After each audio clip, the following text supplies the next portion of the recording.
is a presentation of Fox Sports. We are Baltimore. We are Southwest. The Texas Rangers need a lift after a tough stretch in Toronto. Cole Hamels knows his job is stopping a losing skid in its tracks. Tonight, he faces a tough matchup, but the skipper feels confident with his ace on the mound. Stay tuned for Game 1 from Detroit on Fox Sports Southwest.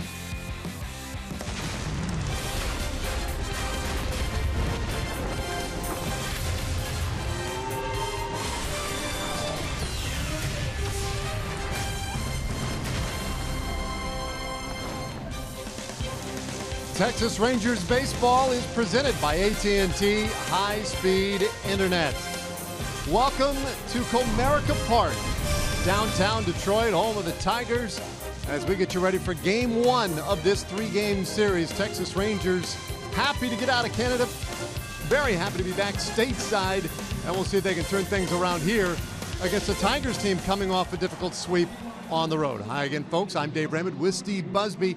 If you like a great pitching matchup, we're thrilled to death to be here tonight for this one. It's going to be fun. Cole Hamels and Jordan Zimmermann. You've got a lefty, you've got a righty, you got guys who are the aces of their staffs. It should be fun. Yeah, with all due respect to Justin Verlander, the matchup of the two best on each team, and it's going to be a dandy here tonight. Cole Hamels, not a great outing his last time out, shaking off a little rust after missing that one start with the sore groin muscle. And Zimmermann, all you can say is he's been perfect. 5-0, that 0.55 ERA. So a couple of guys that matched up several times in the National League now come over to the junior circuit, and they will match up here tonight. An important game for both teams as they both come in on 3-game losing streaks. Tigers back home for the first time in about 3 weeks, so they'd like to get things underway. The Rangers would like to get back on the track on the road. And I think both teams looking for their offenses to get started too, and both teams with some good thump in there. So it'll be interesting to see how this one plays out tonight. But if you love pitching, stay with us tonight. We got a little bit more coming up for you before the game tonight.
Get a deal we're talking about. Get high-speed internet from AT&T. And by Southwest Airlines, transparency, low fares, nothing to hide. It is a beautiful spring evening in Detroit, Michigan. Site of Game 1 of our 3-game series. Rangers and Tigers starting lineups coming up.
Look, Buzz, sometimes whatever it takes. Let's provide that offense. Wake those bats up again. Well, let's hope that the fun continues tonight. The Rangers with a challenge, but they send that man, Cole Hamels, out to the hill, and always feel good when the lefty is out there. And he's looking to bounce back from his most recent start back at Globe Life. And that was, what, on Sunday. He missed the entire series up in Canada against the Blue Jays. But it is a spectacular evening in Detroit as we get ready to go. Let's take a look at our Rangers starting lineup tonight, presented by Southwest Airlines. Now Rougned Odor back in that leadoff spot again at second base. Nomar Mazara and Adrian Beltre, Prince fielder Ian Desmond in the heart of things. Mitch Moreland tonight batting at sixth. Elvis Andrus, Bobby Wilson, and then Delano DeShields after a couple of nights off. Back of the starting lineup in center field, batting ninth for the Rangers. Well, Dave, that lineup is going to face the 29-year-old right-hander Jordan Zimmerman. Off to as good a start as you could possibly be. And you talk about making a good first impression. Zimmerman signed a big free agent contract with the Tigers in the offseason. And at first blush, they love what they've gotten from this guy. He's a three-pitch pitcher, good command of all three of those pitches. And he throws strikes at will. He just does not walk people. He's very aggressive in the strike zone. And the Ranger hitters have to fight fire with fire. And their aggressiveness will have to match Zimmerman's aggressiveness tonight if they are to have a chance. And again, both teams now with 3-game losing streaks, and they've got the right people. They've got their stoppers on the mound tonight. So it's going to be a battle of wills as to who gets out of this 3-game losing streak. Yeah, the Tigers coming home from Cleveland where, man, they have just had a whale of a tough time. We look at the defense behind Zimmerman tonight, and Justin Upton in left field. Anthony goes with great speed out there in center. Mike Aviles in right field. J.D. Martinez getting the night off for the Tigers. Castellanos has been as good as you can get at third base. Jose Iglesias at short. Ian Kinsler, very good second baseman. Cabrera at first, and then really an exciting player, James McCann, who does the catching. And we'll get into a lot more about McCann as the night wears on. Odor ready to go, and so are we tonight from Detroit. Zimmerman gets started, and he misses with ball one. Dave, you know it's going to be a good night. We just had a visit from Pudge Rodriguez, and he's all excited. He's going to come in and join us a little later. And he is bouncing around here, part of the celebration of the 10-year anniversary of the Tigers' 06 World Series team. Odor on the second pitch of the game. Bounces out, one away, and it'll bring up Nomar Mazara. Maybe Pudge can bring some life to the bats tonight.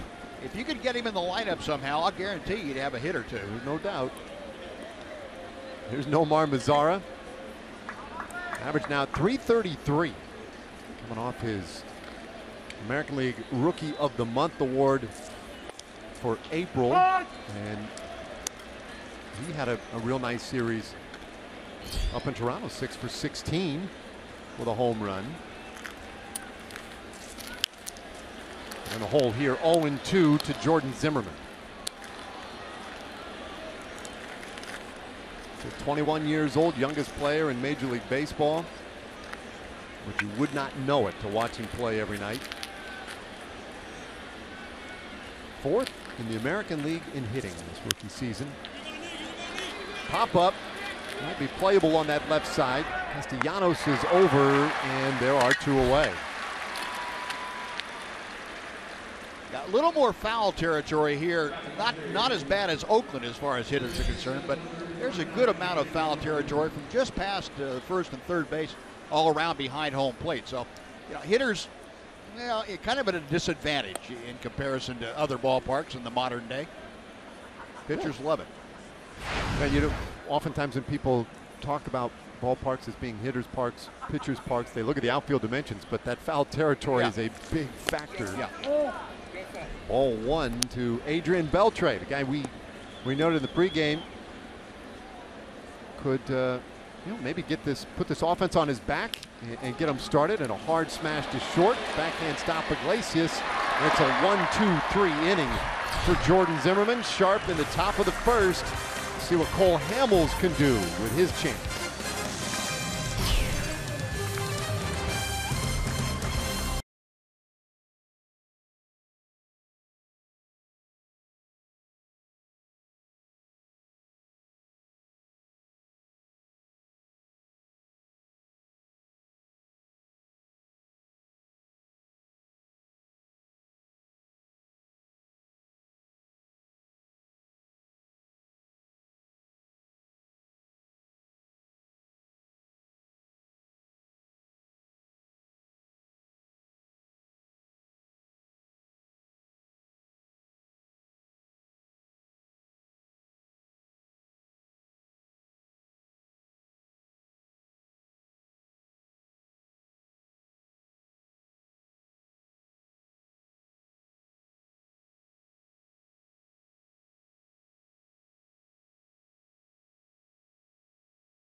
And now we'll see what the Tigers run out there tonight offensively. Ian Kinsler off to a good start this year. Batting leadoff at second base. Mike Aviles, Miguel Cabrera, Victor Martinez switch hitting DH.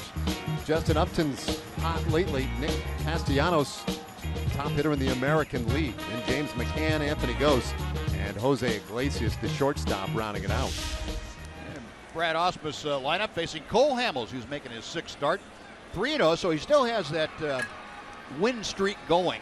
10 consecutive winning decisions for Hamels.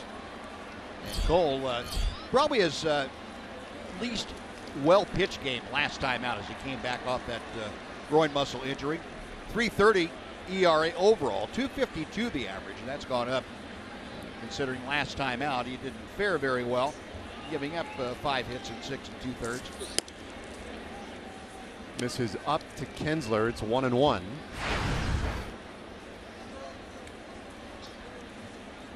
Decent numbers against Hamels in his career. The former Ranger enjoying some success here in Detroit. And it's 2-1. He's done a good job in that leadoff spot for them this year. Got not gotten in. 22 runs scored. And it's this one out toward Mazzara on the run, and that's just too shallow. Drops in. So lead man on for the Tigers. Take a look at the Rangers defense tonight. Presented by the Texas Department of Transportation. Now Mazzara just short of that one out in right field. Delano DeShields back in center. Ian Desmond over in left. On the infield, Beltre and Andrus on the left side. Odor and Moreland per usual on the right. And Bobby Wilson with his 2nd start in 3 days behind the plate. Aviles looking bunt, but takes strike 1. Aviles getting the start tonight in right field. You see, hasn't had a whole lot of action in this first month and change of the season. But JD Martinez is in a bit of a slump. And so Brad Ausmus today said he just wanted to give him a mental break.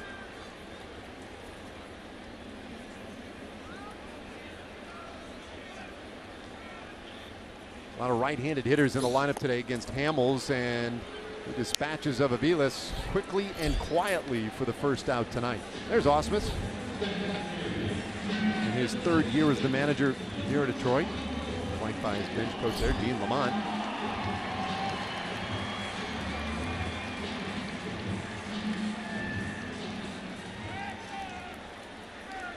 One away, and here comes the always dangerous Miguel Cabrera. Yeah, Dave, we talked about the Toronto lineup, the challenges they present to a pitcher, especially the middle 4 people up there. And you go with Donaldson and Bautista and Encarnacion and Tulowitzki. And the Tigers present every bit as tough a middle part of their lineup. You put Kinsler at the top, and then you follow on down with Cabrera, both Martinez's usually, and Upton and Castellanos. And that is going to be a formidable challenge for no matter who faces the Tigers. Yeah, only a matter of time before they get going and start putting up a whole lot of crooked numbers this summer. I think a lot of teams saying the exact same thing. Yeah. Right? Yep. That refrain is echoed throughout the American League. Runner going, high pitch, and the good throw down to second, not in time. Kinsler, by the way, that's number 200 in his big league career. So a milestone stolen base for Ian Kinsler. Yeah, Kins doesn't run nearly as much as he did as a member of the Rangers because of the power in that lineup, and they just don't want to give up the out at second base. But Ian will run now if he's pretty sure that he has a good jump. He's a little more circumspect about stealing, but pretty good percentage for him since he's been over here in Detroit. Well, now out there in scoring position for Cabrera. And a bouncer over to first base. That'll move him up another base. But Moreland will take it to the bag to retire Cabrera, and there are 2 away. Kinsler now just 90 feet away. So nice for Kinsler, I guess, in this first inning. He's able to move around the bases, catch up with everybody, exchange pleasantries. Yeah, I got to say hi to everybody. It's gone from first to second to third, talking people's ears off. Adrian, the latest to hear about him. Now, Ian, a very popular Ranger in the clubhouse and with the fans for the most part too. And it's good to see him doing well up here in Toronto, in Detroit, and he has done an excellent job with the Tigers since he came over. He's down there at third base now, and Victor Martinez, switch hitter, about right-handed tonight against Hamels. And it's 0-1. 6-game hitting streak for Martinez. And overall, the numbers very good per usual. He's a terrific hitter. Third in the American League with that .337 average.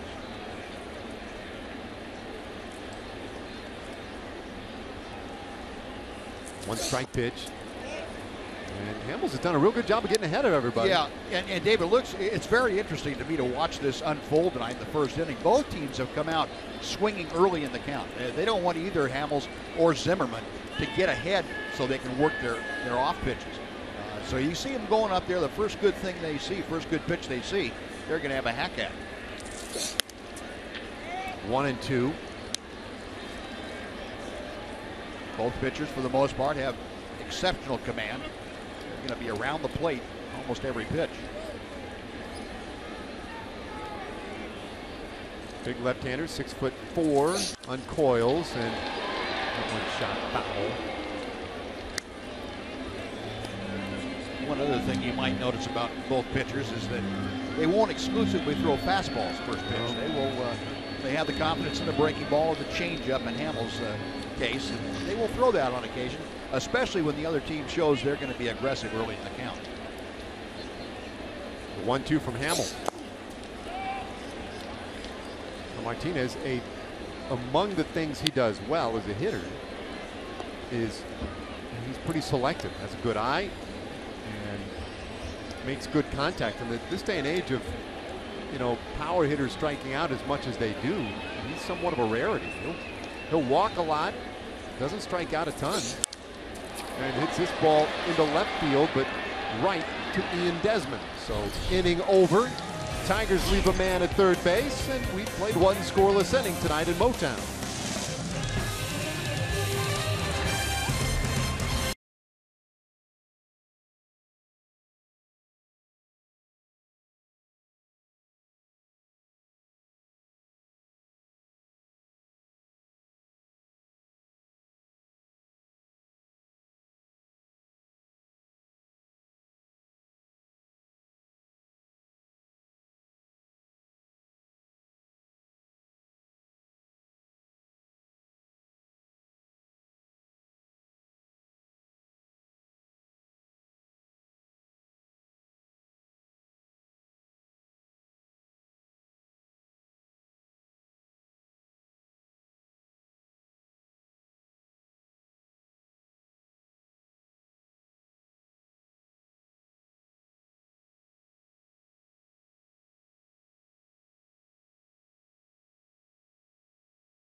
Fox Sports Southwest is brought to you by your Texas Ford dealers.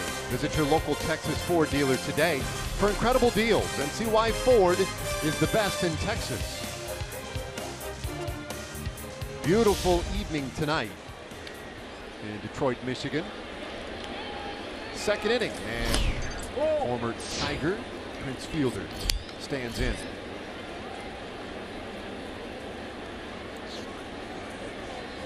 Fielder 4 for 16 in Toronto. A couple of hits yesterday. A slow roller over to that left side, all alone over there, Castellanos.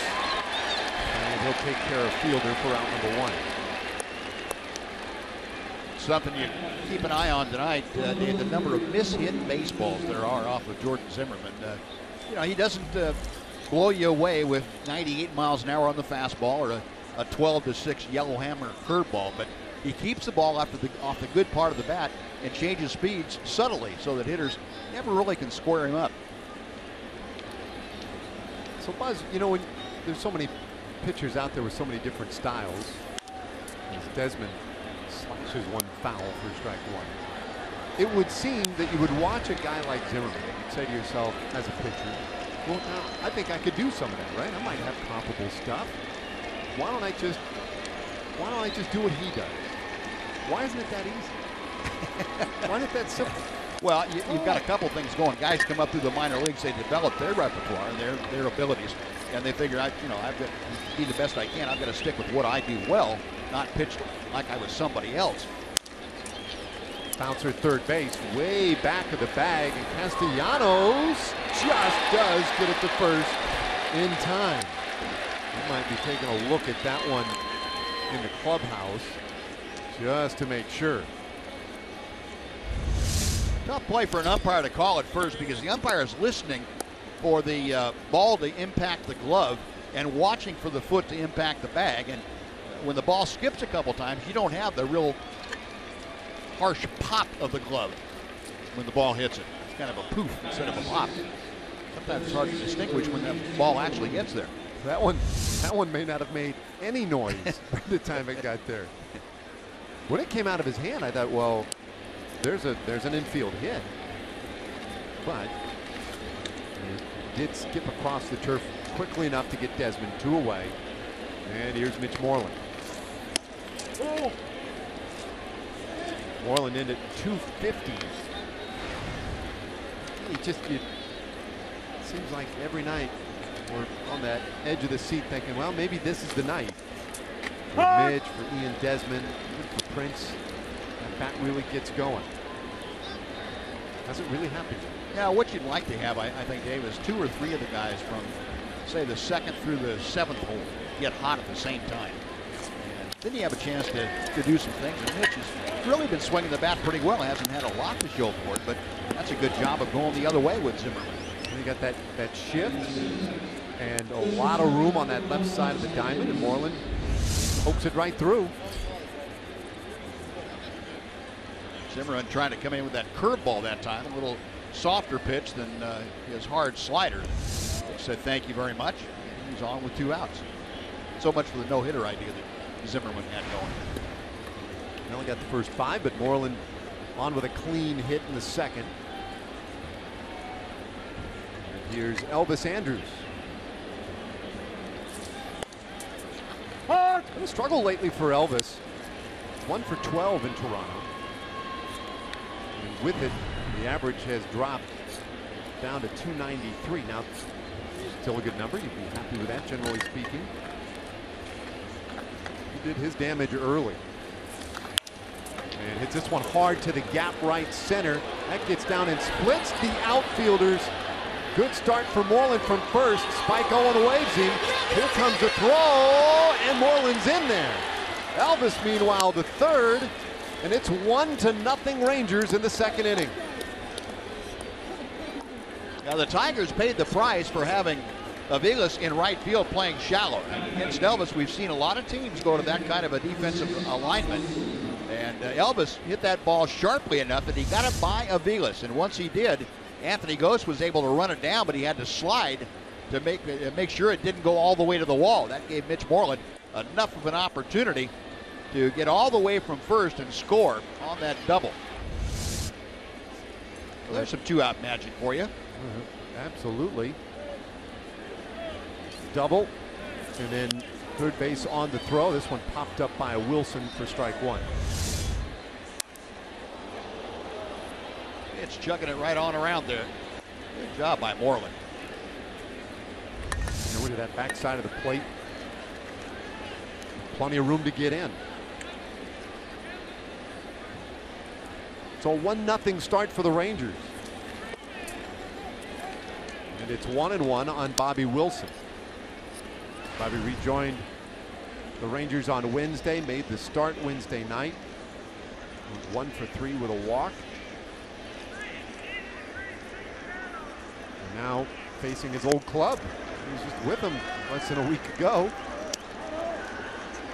1-2. Brad Ausmus today was asked on a number of occasions about the fact that the Rangers now have 2 catchers on their 25-man roster who were with the Tigers, and what challenges that poses tonight for him. He said, well, we've had to blow up all of our signs from dugout out to third to the hitters, everybody, the pitchers and catchers, everything had to be shaken up to account for the fact that there's a lot of institutional knowledge now that's in that other dugout. Wilson fights that one off. It stays 2-2.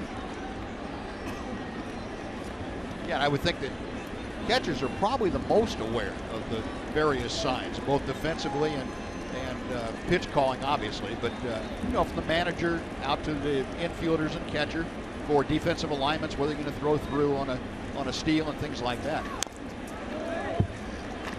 Ausmus, the follow-up question was asked. Geez, I mean, is that tough for the ball players to learn these new signs? Do you anticipate some problems with guys maybe communicating, misunderstanding? He said, well, the guys miss signs and misunderstand signs all the time anyway. So we're pretty much in the same boat. Yep. 2 balls, 2 strikes on Wilson. He's doing some good battle up there with Zimmerman.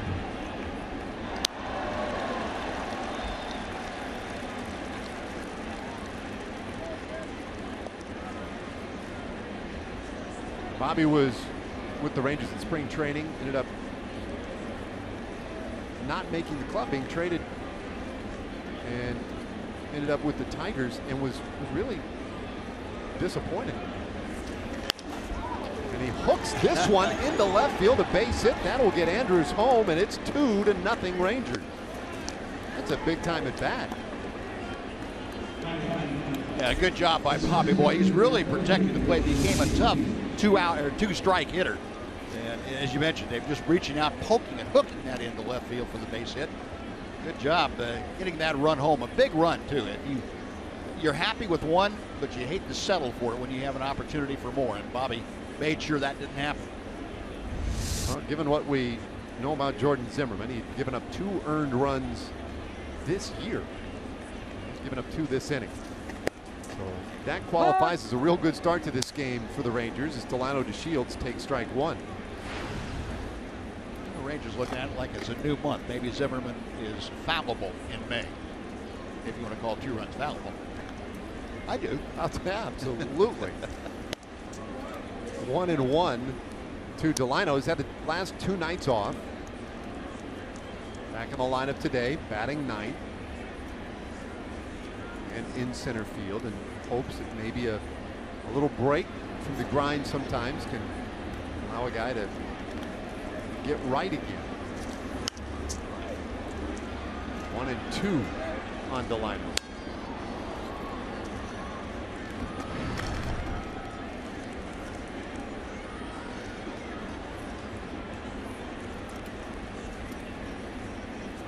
Couple of ground outs. Fielder and Desmond, but then Moreland with a base hit, Andrews with a double, and Bobby Wilson with a great at bat, an RBI single. But DeShields down swinging, and it ends the top of the 2nd inning. Rangers pick up 2 runs though, and they've got the early lead tonight.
The Tigers come to bat in the second inning. We've been looking forward to this pitching matchup between Cole Hamels and Jordan Zimmermann for almost a week now. But Cole, since he's in the American League, hasn't necessarily been looking forward to the matchup.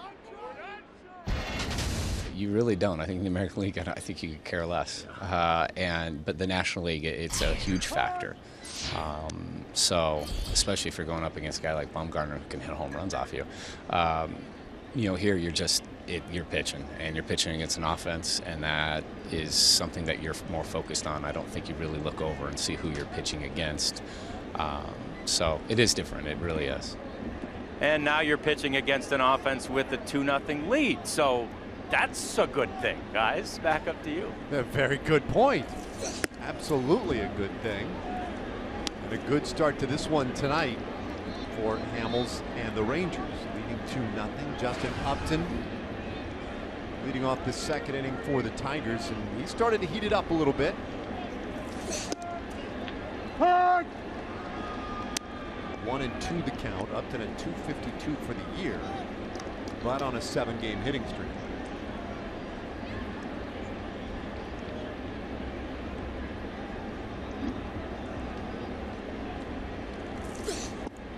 Hamels was in attack mode in the first inning. 17 pitches thrown in his first inning, 12 of them for strikes. So that's a ratio that will make anybody happy. He jumped ahead of Upton 1-2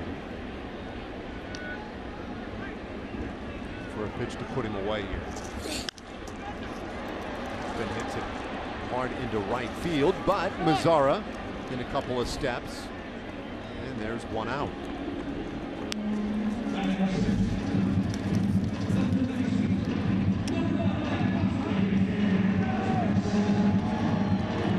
National League combatants over the years, Hamels and Zimmermann, and now going head-to-head in the American League for the first time.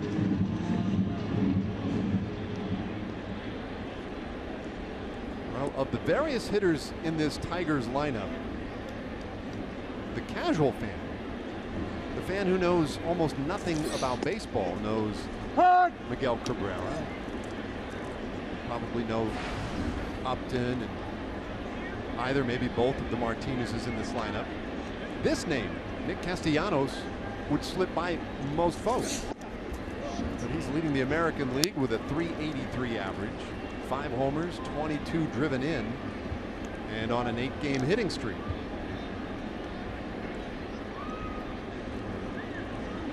A lot of folks who aren't aware of him now, they will be eventually. Fly ball right field, and again, Mazzara will put the squeeze on.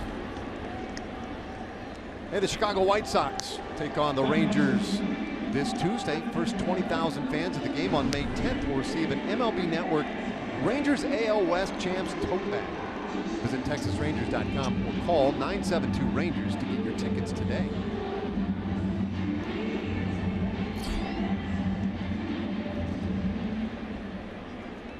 Now James McCann.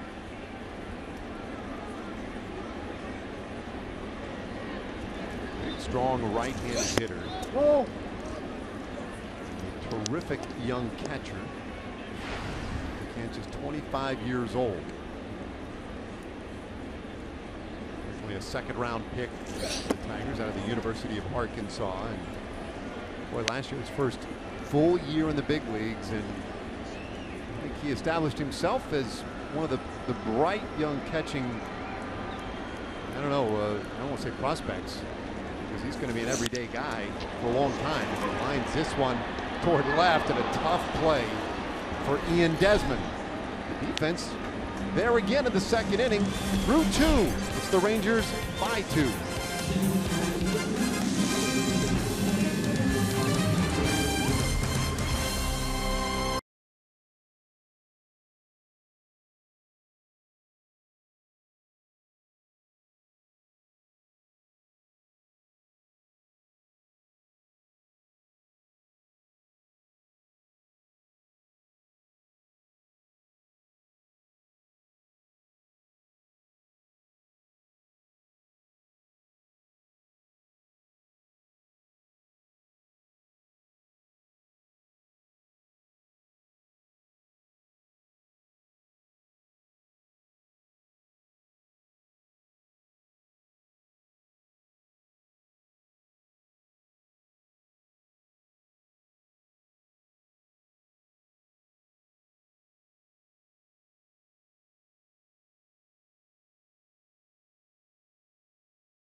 2-0 Rangers with the lead. Top of the order coming up, and we're so excited today. We've got the big man in the booth today, Ivan Pudge Rodriguez. Pudge, welcome. Good to see you.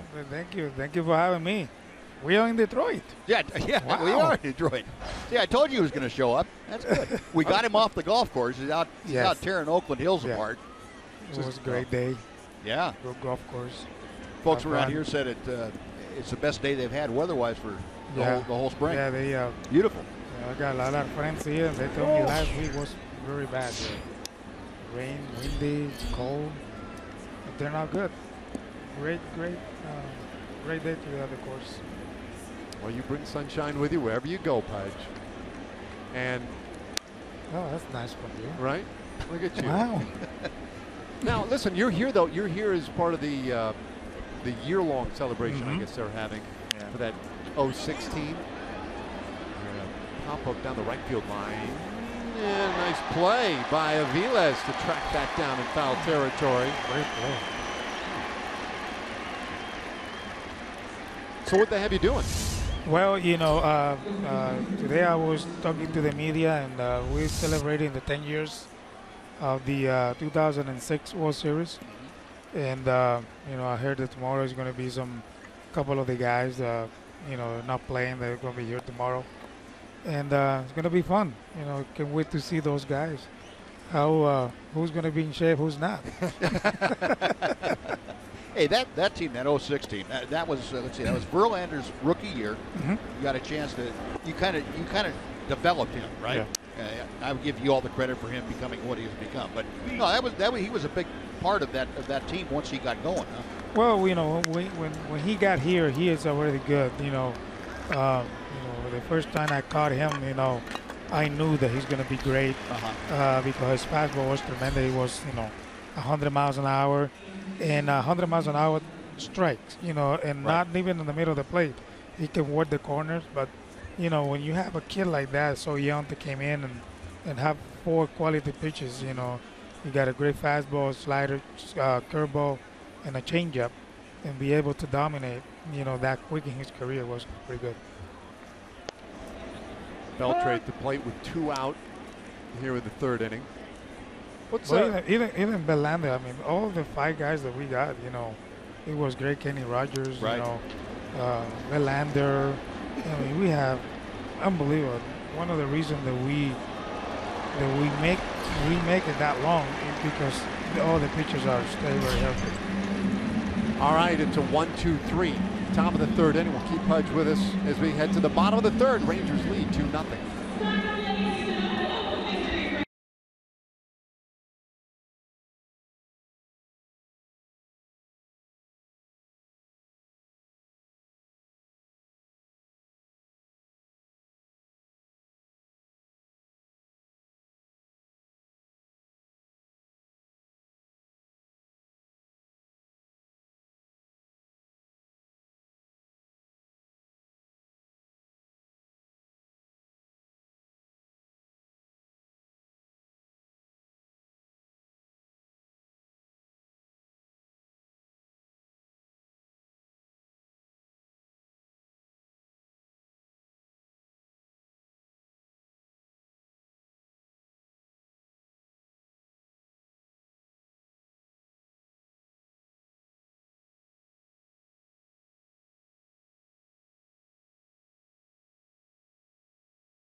Third inning. Great to be with you tonight.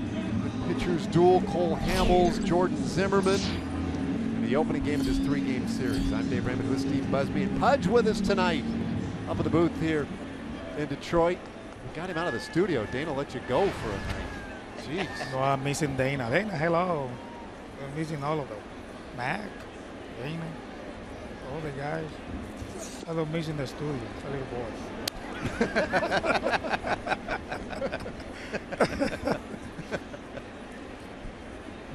So does it feel good to be back?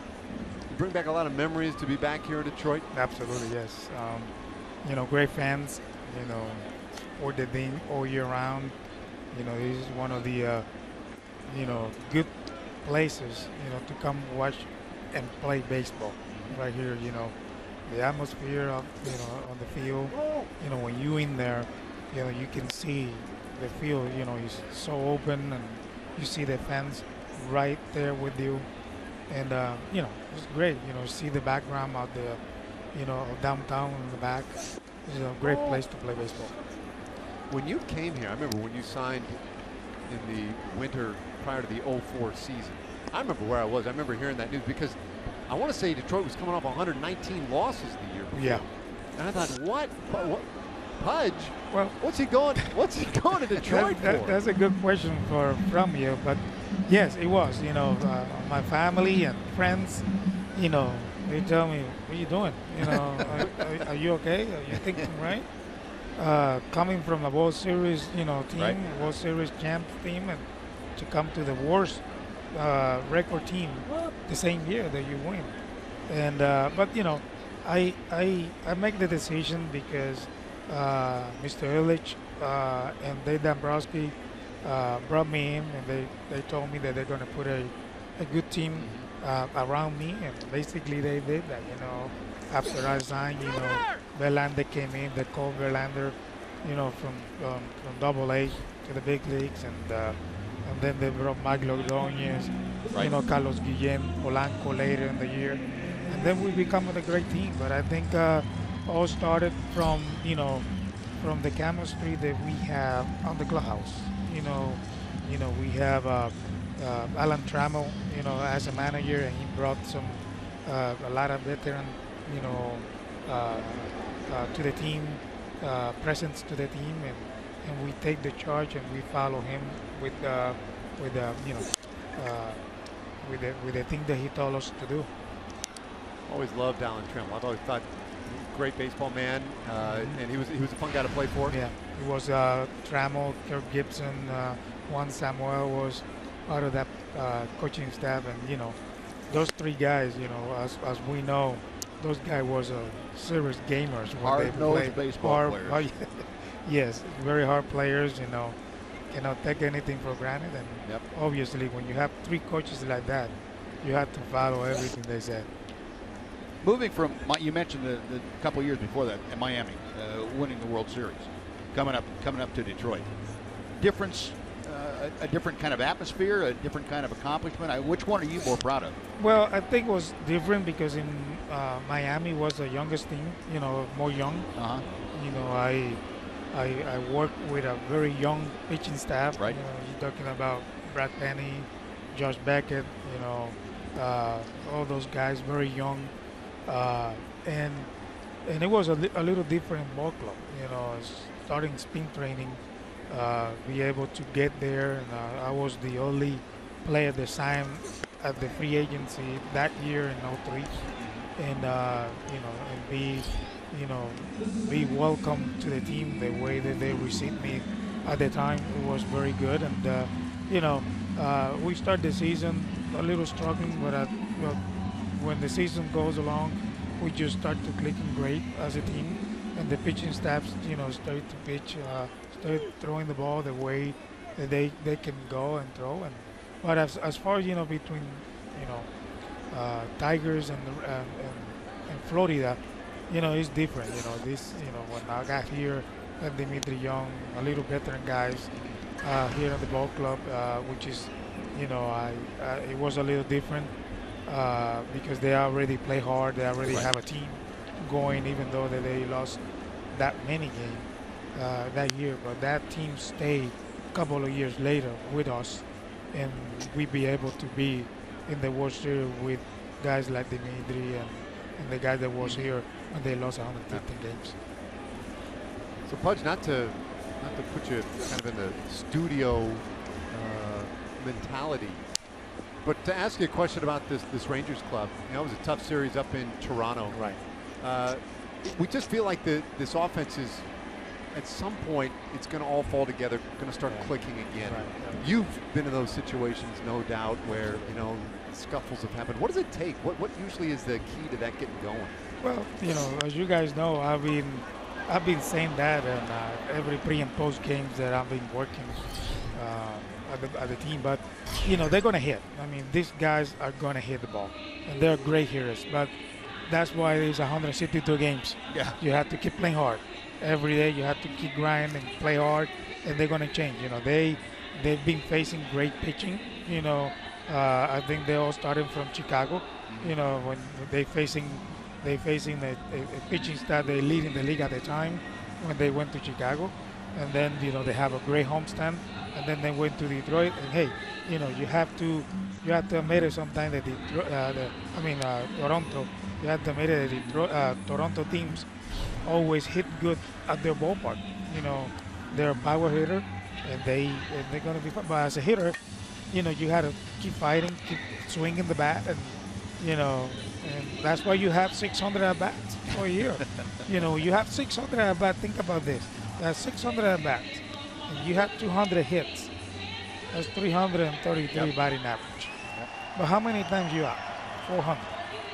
And you can have an MVP season being 400 times out. So that tells you that don't worry about it. They're going to hit. Well, Pudge, if we could just get 300 at-bats out of you this year, I'd feel great. You know what? I'm so good what I am right now. Right here, I'm very good. You are indeed. Man, I'm okay. I did enough. Hey, I'm good. You did. Hey, Keep me at the booth. Keep me here. Keep me doing pre and post game. Keep me working with you guys. There's nothing better than that. We're the ones that are lucky to have you. Yeah. Believe me. Yeah, no doubt. Hey, listen, great to see you. Thank you. Thanks so much for stopping in and spending All a little right. time with us. Go sign some Thank you. autographs. Enjoy the Boss. weekend. All right. Have fun. Thank you. All right. Appreciate it. Thank you for having me. All right, there you go. Pudge Rodriguez joining us in the booth here in Detroit. 2-0 Rangers leading the Tigers. And the fourth inning will start with Prince Fielder. And who knows, maybe, as Pudge was saying, it will happen. There's plenty of at-bats. Yep. Maybe it starts right here. Yep. Fielder 0 for 1. Grounded out of the second inning. Now, always great to see Pudge. I asked Brad Ausmus this afternoon about Pudge. Those two played against one another quite a bit over the years. Both of them shared Detroit as a common, well, and Houston, right, as common teams over the years. And he didn't hesitate, didn't flinch. Oh, the best there was. There's just not even a question. Defensively, offensively, so you could run, obviously. And that was the thing about Pudge. You talk about a complete game for a catcher. Hard pressed to come up with anybody else who could do everything he did so well. Yeah, you went from the bench generation. The benchmark was bench in that generation. Pudge said it for the next generation. It's, to me, it's quite simple. You pass the torch from bench to Pudge, and now we'll go on and maybe the next one down the road. But yeah, Pudge, I can still remember that he broke into the major leagues in Chicago playing the White Sox. Whoa. Okay. And, well, he hurt his ankle. Missed about 2 weeks, boy. He was trying to hurt his head, it looked like. My goodness, fortunately, he's okay. He's there. He's there. Disappears. I like that effort, though. And that is concrete. That whole dugout there is concrete. If you fall on your head there, you're gonna feel it. But I can still remember. Him breaking in Chicago and throwing out.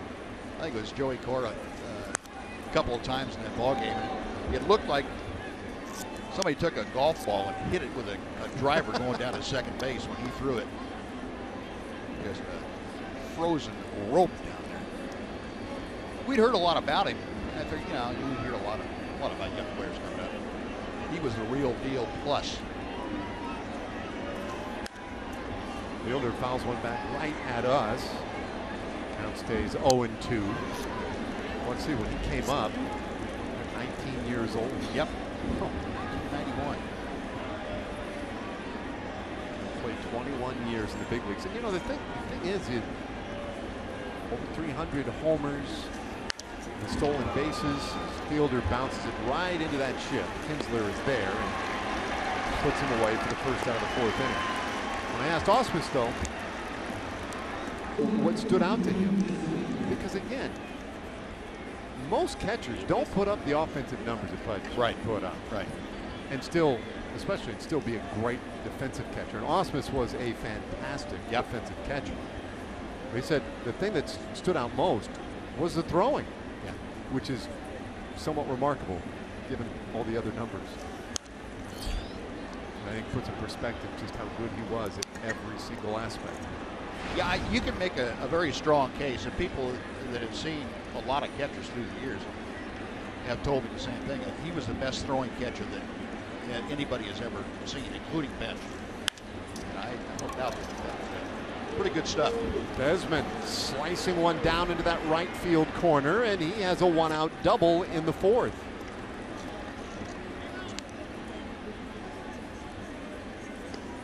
His double now precedes the three batters who strung together 3 consecutive hits to score runs in the second.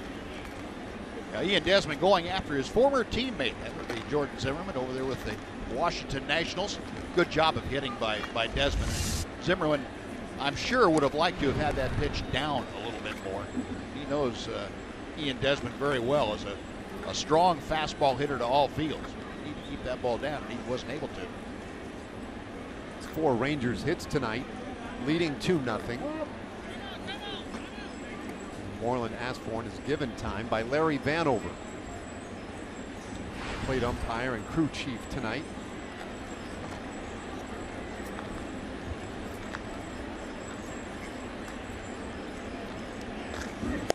Well, with a runner at second base now, we don't have quite the dramatic shift on Moreland as he had when he was up in the second. Vanover, and then we'll see Marquez behind the plate tomorrow. Scuccioni will be behind the dish on Sunday. David Rackley, the 4th umpire in this crew.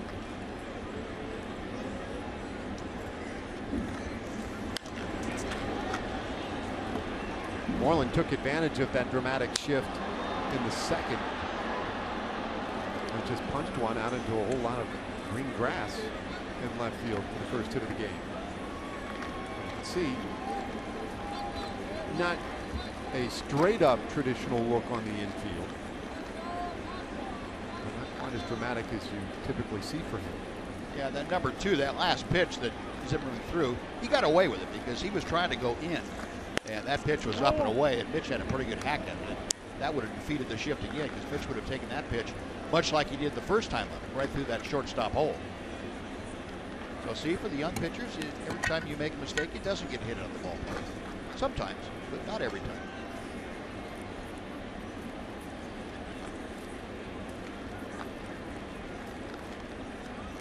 Zimmerman with that long look at Desmond. It's 3-1 now to Mitch.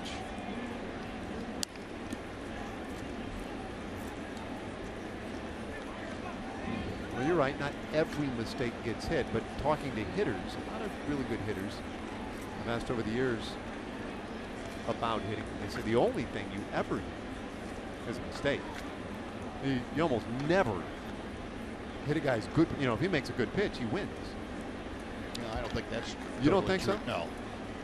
No, speaking from experience, I know that's not true. Full count now on Moreland. I would agree not many home runs are hit on good pitches.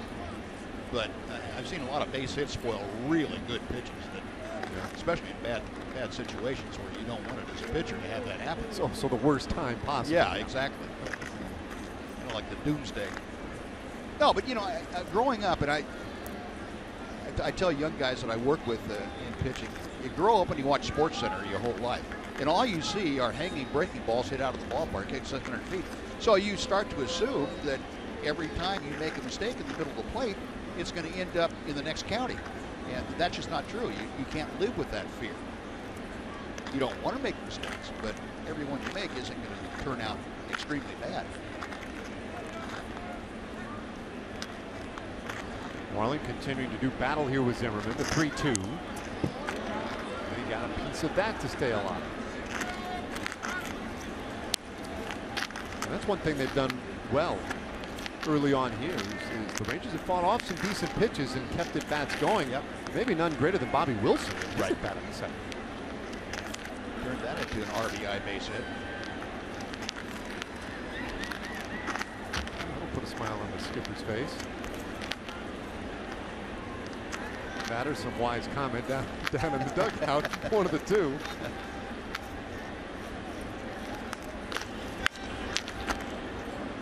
Oh, Moreland sees another one here. He's seen a lot of pitches in his 2 at-bats. Zimmerman, you can see up over 50 pitches already, toiling in this 4th inning. A guy who has been as sharp as anyone in the American League these first 6 weeks now. Came in with a .055 earned run average. That has gone up. 3-2. Oh, and called strike 3. Moreland thought he had a free base. And it was a bit of a delayed call there by Vanover. It almost looked as if part of his strike call was a reaction to Moreland. Yeah, he was waiting to make sure that he got the call right in his mind. And you know, Mitch has reason, I think, to be a little upset with that pitch. It's off the plate inside, according to our steel pitch track. But that's a pretty good pitcher's pitch. And that might have been a case of Jordan Zimmerman's reputation getting that call. Now, I'm not going to say umpires do that, but sometimes they can be subconsciously influenced by the guy on the mound. You never got. You're right, I never did. I never had an 0.55 ERA either. Maybe in my dreams. There's Andrews, who split right fielder Aviles and center fielder Anthony Gose in the 2nd inning for a double. And it's 1-1. Were you, politically minded with some of the umpires? I know some guys can, the way you handle umpires can help over time. Yeah, it was a different time then, Dave, in that there was a lot more respect given and received, players and umpires. It was a mutual respect that I think you nurtured. You were expected to respect the umpires. They expected it, and certainly your manager and everybody you came up with in the minor leagues expected that to happen. As far as turning around and jawing with an umpire openly, that didn't happen. But that respect, I think, led to a little different relationship. Saw some really good numbers there for Elvis Andrews, our TXU Energy power player to watch. He has been so good, so productive in these spots. Desmond out there at second base, but 2 out in the inning. Good hitters count here, 3-1.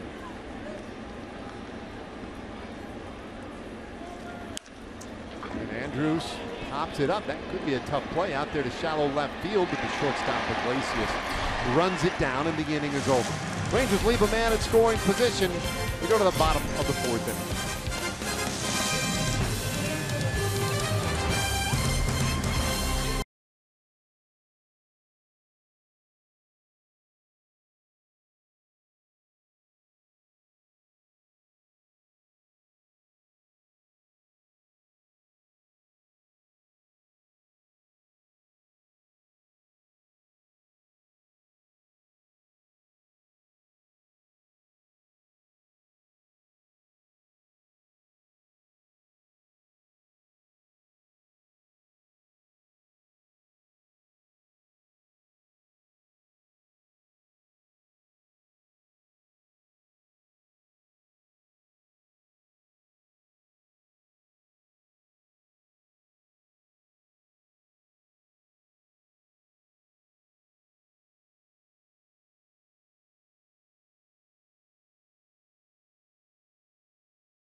Baseball on Fox Sports Southwest is brought to you by Southwest Airlines. Transparency, low fares, nothing to hide. And by Mazda. In every car we make, you'll see why driving matters. Last of the fourth inning in Detroit. And so far, Cole Hamels, very good. A leadoff single to Ian Kinsler. And since then, has retired 9 straight. Mike Aviles leading off of this fourth inning.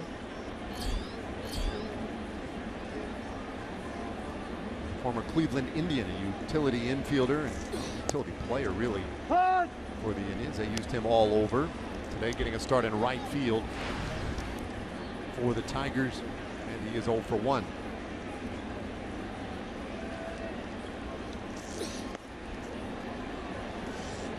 Hamels struck him out on 3 pitches in the first inning, and he might be on course to do that again. He saw 3 different pitches the first time up. He's seen 2 different pitches this time. So 0-2.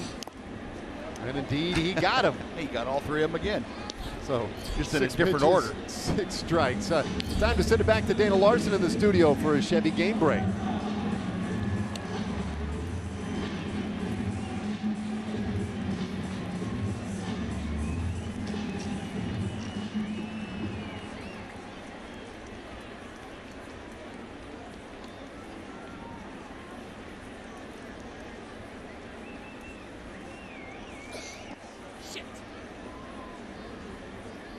All right, thanks, Dana.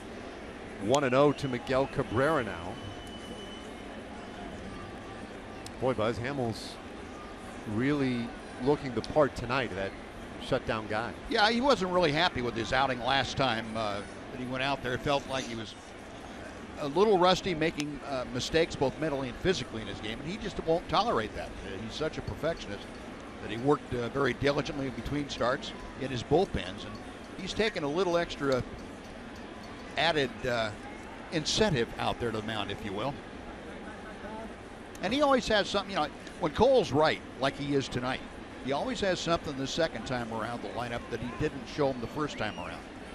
With Aviles, for example, it was the selection of pitches, the sequencing of his pitches. Same stuff, same pitches, but just the sequencing, and then he'll show you a little different location the second time through, and that's what good pitchers do. They change up with what they have.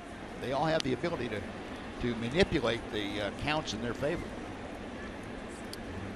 Got back into this one with that good fastball there. 3-1 to Cabrera. And wow, where did that one miss? A tough one right there. Tickets for groups of 20 or more.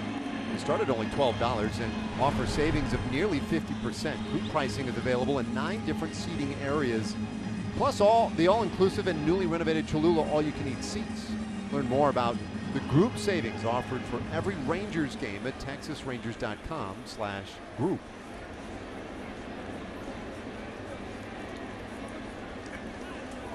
Well, he lost Cabrera on ball 4 there on a pitch that Box Track clearly showed in the zone. It's a frustrating one, as now he deals with Victor Martinez and gets strike 1. And after the walk, Bobby Wilson was talking to Larry Vanover without turning around. He was in his crouch, but Vanover was leaning over his inside shoulder. They were having a conversation. I'm sure Bobby was reminding Vanover that just because I set the target inside or on the inside part of the plate, that doesn't change the strike zone. We still should get a call when it's away. And most umpires, I think, if they're realistic about it, say, I won't give you a call on a pitch that misses by the full width of the plate from where your target is. Set the target inside and you throw a strike outside, you're not getting it for the most part. Especially when it's Miguel Cabrera hitting, even though it's Cole Hamels pitching. 1-1 to Martinez, and this one is shot down the line but foul. Strike 2. Just the one hit so far tonight off Hamels. And moments ago, that walk to Cabrera. This guy, though, Martinez, a dangerous hitter. This is an offense for the last couple of years. You know, they put up some pretty big numbers year after year. Bouncer should be 2. Odor to second. And they'll just settle for the 1 out. I'm confused what happened there. Well, Elvis was playing over in the hole almost a little bit, and he had a long way to go to get there. And he assumed that that wasn't going to work. So he's way over there in the hole, and Rougned got it. And if Odor could have taken it to the bag himself, they probably would have turned it. But Elvis just had too far to go to get to the bag to receive the throw. Even still, with Martinez running, it looked like he might have had a shot. He and Odor continuing to have that conversation. With the 1 out. And now Justin Upton. Upton flied out in the 2nd inning. Comes in hitting .252. Average down just a touch with that fly ball out. A 3-time All-Star.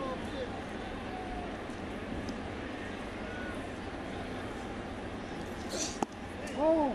That one apparently just a bit low. It's 1-1. Upton, though, riding a hitting streak for these Tigers. 7 games for him. And right now, folks here in Detroit, and they're looking for any sign that this offense is really going to start clicking again. And that's one of the signs they pointed to. Hey, look, Upton's getting going a little bit. The guy behind him has really had it going all year. 1-2 now to the Tigers left fielder.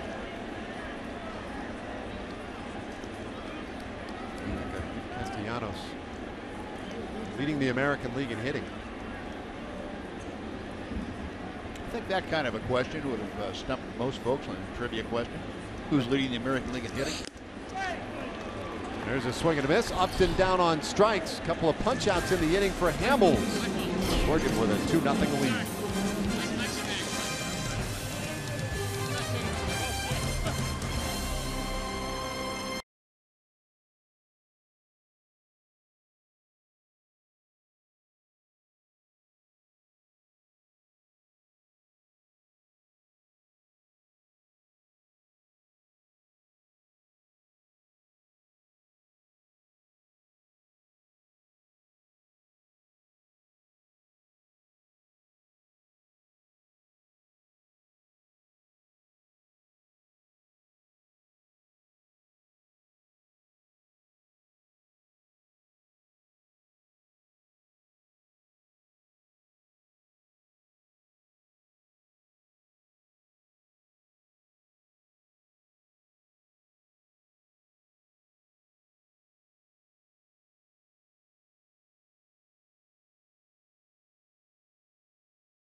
Right as we welcome you back to Michigan. And Dave and Buzz, I know you guys have the day off tomorrow, so I have your recommendation for lunch. It's a place called Sapino's Pizza. It's just in the Eastern Market. It's just off downtown.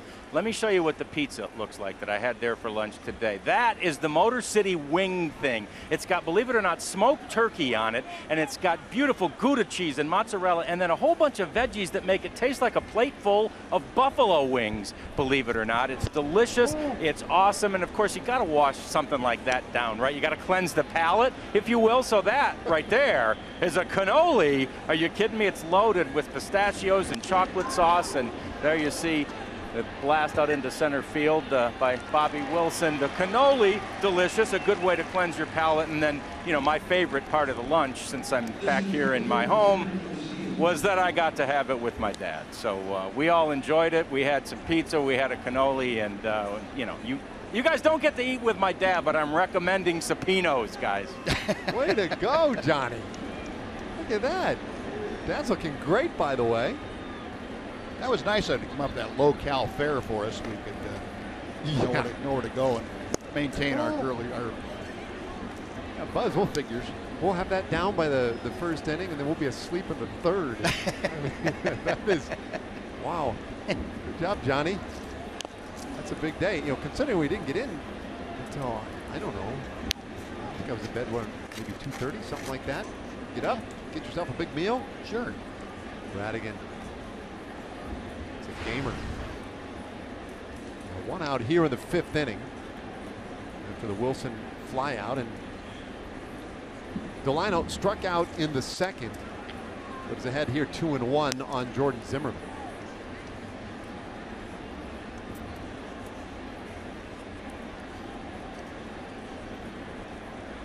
Shields is actually, I think his last handful of games, the numbers look pretty good. Overall, they're not where he wants it, 236, but 5 for 16 in the last 5 games. Puts this one high in the air, out into short right field, and handled by Avila's charging in, 2 away. The top of the order we go. Now the Rangers will be playing the Toronto Blue Jays on Saturday, May 14th. First 15,000 fans at the park receive a Rougned Odor bobblehead courtesy of Dr. Pepper and Kroger. Go to TexasRangers.com or call 972-RANGERS to purchase your tickets today. And be sure to wear your red to red out the ballpark. Rangers owe those hosers a little something next time they come to town. The Blue Jays again? Yeah. Just every time you think you've done with them. 2 out. And Odor hammers one deep right field, carrying well and gone. A mammoth home run. And Odor makes it 3-0 Rangers. Well, Rougned Odor saw his favorite pitch, and his eyes had to get the size of saucers. See that thing up there, right up in his wheelhouse, about a letter high. And boy, he really gave that a ride. And Odor, don't let his size fool you. He's not tall in stature, but he is a strong young man. Watch where this thing is, and he touches it off. Boom, just above belt high. See you later. He can go deep with the best of them. Hit that ball a long way. Yes, he did. Now a little higher on the first pitch to Nomar Mazara. He knew it. Yep. He has learned well. He dropped the bat, put his head down, and ran. Well, this is out here in big man's territory. 425 feet. It alights from its flight. That's a shot. 3-0 now to Nomar. Boy, baseball's a funny game. Rangers have struggled on the road. They have struggled offensively. They come to Detroit to face the pitcher of the month. And Zimmerman has not been, well, at least he hasn't lived up to the numbers he put up in his first 5 starts. He'd only given up 4 total runs, 2 earned in his 5 previous starts, but Rangers have gotten to him for 3 so far tonight. You know, I think, Dave, you go back to the run they pushed across, the 2 runs they pushed across in the second. All the damage done with 2 outs, and I think that really gave the offense kind of a boost that they were looking for. Say, hey, we can get to this guy. We can string some hits together. Now let's battle him here and see if we can get some more on the board.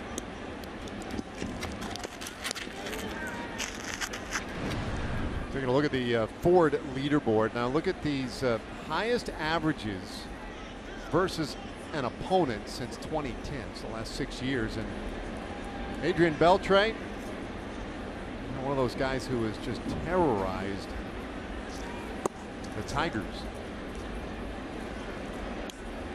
Tonight 0 for 2. Grounded out in the first inning and flied out in the third. But Detroit fans, they're acutely aware of when Beltre's in town. He's dealt them many an unpleasant memory.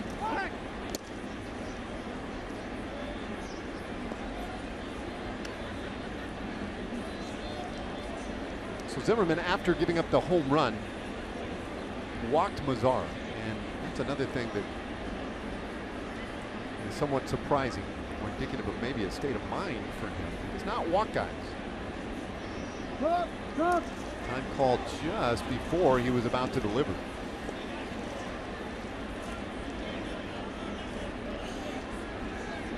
Now Zimmerman walks about a little bit over 1 3/4 per 9 innings, but you know when they start keeping stats on you about the last time you walked back-to-back hitters, and they keep that stat on Zimmerman. It's been 129 or 130 innings or something like that now. Well, yeah, it's been 128 starts. Or excuse me, starts. 804 innings. The last time he did it, he was pitching against Cole Hamels, but it was in the National League. It was the first time they do it in the American League tonight. You couldn't have walked very many. They keep stats like that on you. No, that is for certain, because they don't know that stat for pretty much any other pitcher. Right. Exactly. 5 years, $110 million. And Mike Ilitch, the owner of this Tigers franchise, when they signed him this offseason, he said, look, I'm old, I got a lot of money, and I'm tired of waiting. Let's win one. Beltre pops this one out. And heading out into right field, Kinsler, and he'll handle it to end the inning. But the Rangers add to their lead. Rougned Odor with 2 out sends this one into orbit. 3-0 Rangers.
Family Pack offers savings of up to 50% on tickets, food, kids zone access, souvenir programs, and Coke soft drinks. Family Pack is an ideal way to catch the Rangers when they play the White Sox this Monday through Wednesday. Go to TexasRangers.com/specials to get your Coca-Cola Family Pack today. Now, so far, this one has been as planned for the Rangers, leading 3-0 to the bottom of the 5th inning. Cole Hamels has been in control. Lefty's 1-strike pitch to Castellanos finds the corner, and it's 0-2. Having to fly out to right field in the 2nd inning. Castellanos, a guy also on a hitting streak, 8 games for him.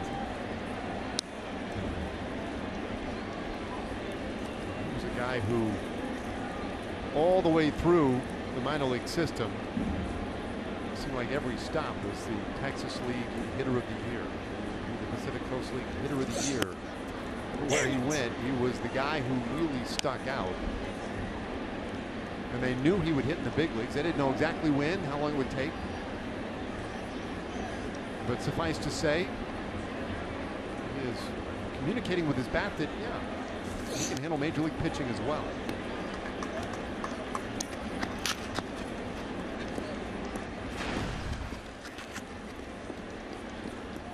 Look at that, up from 255 last year. No, it's still early.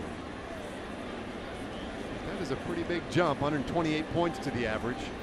Just 24 years old.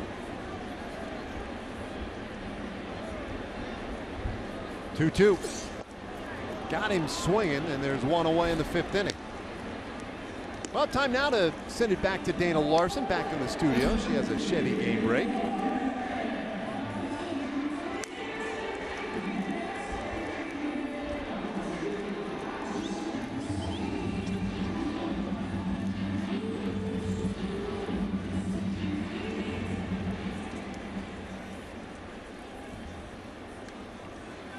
Thanks, Dana. Back here, a 3-0 Rangers lead as James McCann steps in.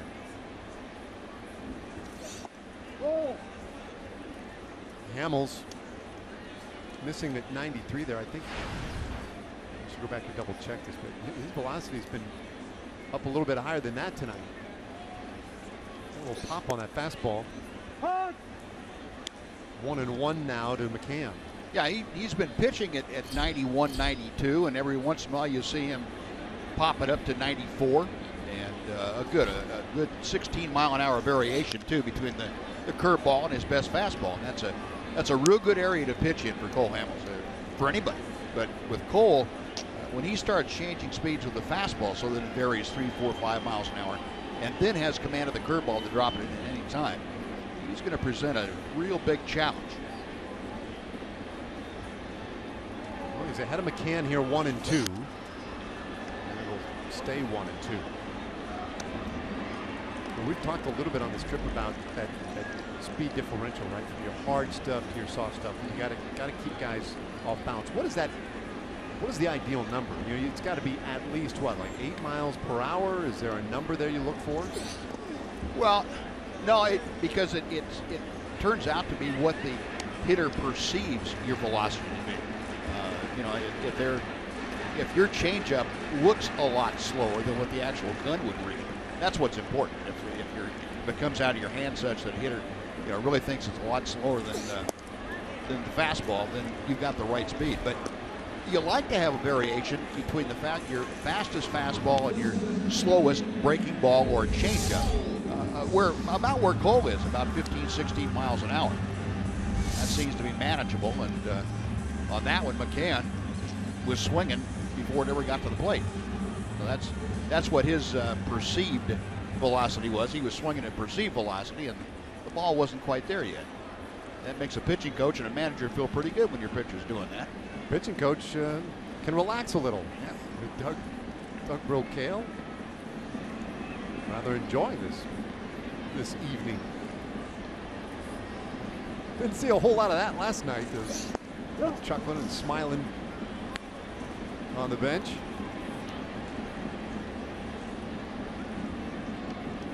A 3-0 lead. 6 strikeouts so far for Hamels.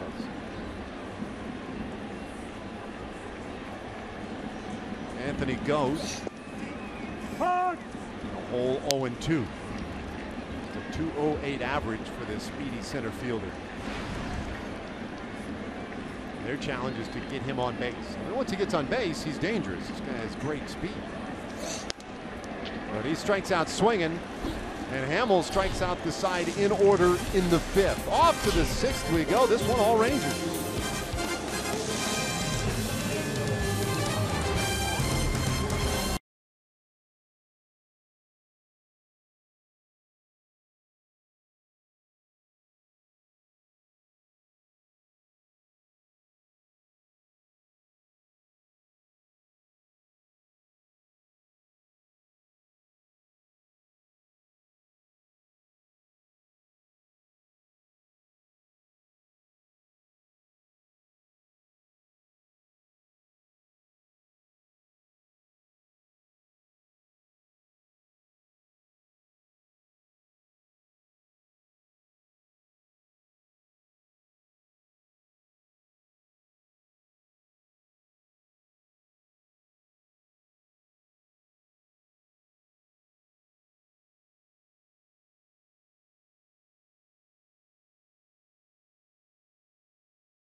Time for the Sonic Slam inning, brought to you by Sonic. Jackpot tonight, $2,600. Dinner for two at a Sonic drive-in. So if a Ranger hits a homer this inning, Don Vincent of Burleson, Texas, will win $2,600. Now if a Ranger hits a grand slam this inning, Don wins $25,000. You can register at any participating Sonic restaurant. That's what my watch says too. Sonic time. Yeah. And time for a winner, as a matter of fact. We haven't had a winner in a while. Well, a couple of opportunities this inning for Don, because it'll be Prince Fielder, Ian Desmond, and Mitch Moreland. Breaking ball gets Fielder swinging to start this at bat in the sixth. Prince 0 for 2. A couple of balls on the ground so far. It's a ball and a strike. Hey, look, there's Cecil. Digging one out over at first. It's his dad. Prince, when Prince was just a little fella, he used to come to Tiger Stadium, take batting practice, and he hit some moonshots that let everyone know, yep, he's probably got a little bit of what his daddy had. 12 years old, going into the upper deck. That's insane. That is. Yeah, it is. Well, there's a lot to be said for DNA. I think you're onto something. There's some thump in those jeans. 2-2. Fielder pops it up. It's a long run for Castellanos, but he'll get there. And here's our first out of the sixth inning. Well, a tough time of the night, too. Castellanos very careful going after that pop fly, that he didn't take his eyes off the ball, because it's dusk, twilight, if you will, and that ball blends in with the kind of powder blue sky now. See the kind of thing that Castellanos had to look up into. It's hard to pick that ball out if you take your eyes off it for a second. Desmond now, and he will line one to the gap right center. A good start out of the box. He's going to dig for two. Here comes a throw, and it's not in time. Well, that's twice on this trip we've seen him do that. Race out of the box and earn himself a double, his second of the night.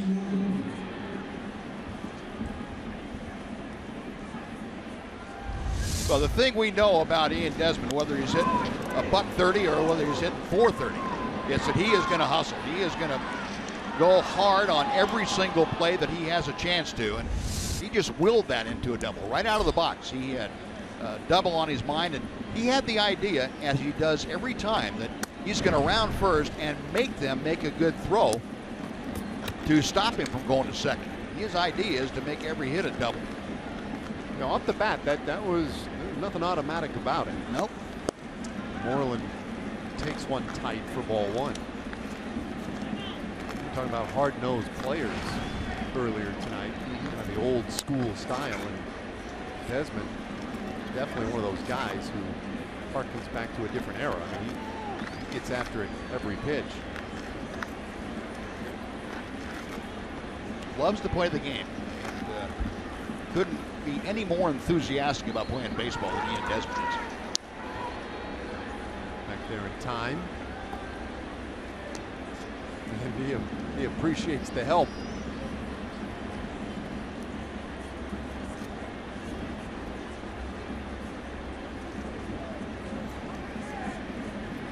Bit of a shift again for Moreland. It came down the one we saw earlier. 1-0. Zimmerman trying to keep it low. There you go. Shortstop Iglesias can't quite swing all the way to the other side of the bag. Not with a base runner on. Like just to thin that left side of the diamond a little more.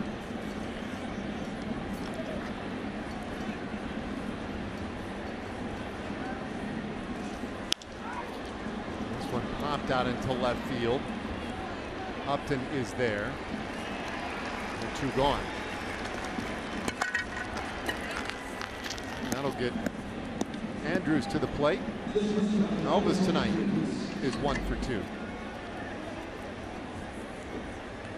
Zimmerman had a couple of long innings early on, but pitch count relatively in check. He's at 85 in the 6th inning.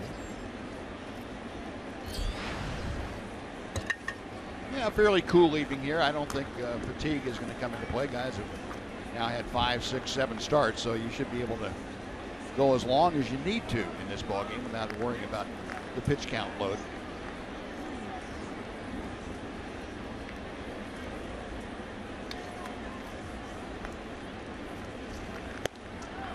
Starts Elvis with a strike.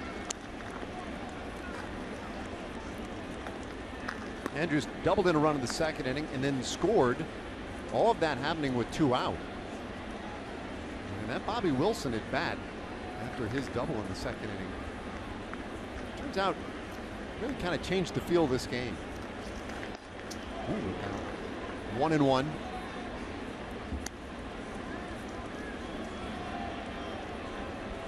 We've got a nice crowd on hand tonight here at Comerica.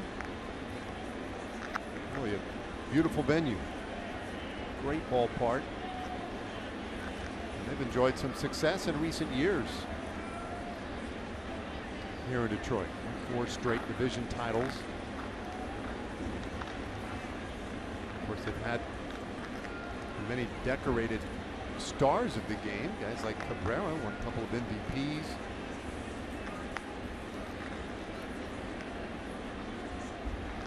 Good hitters there is in the game right there.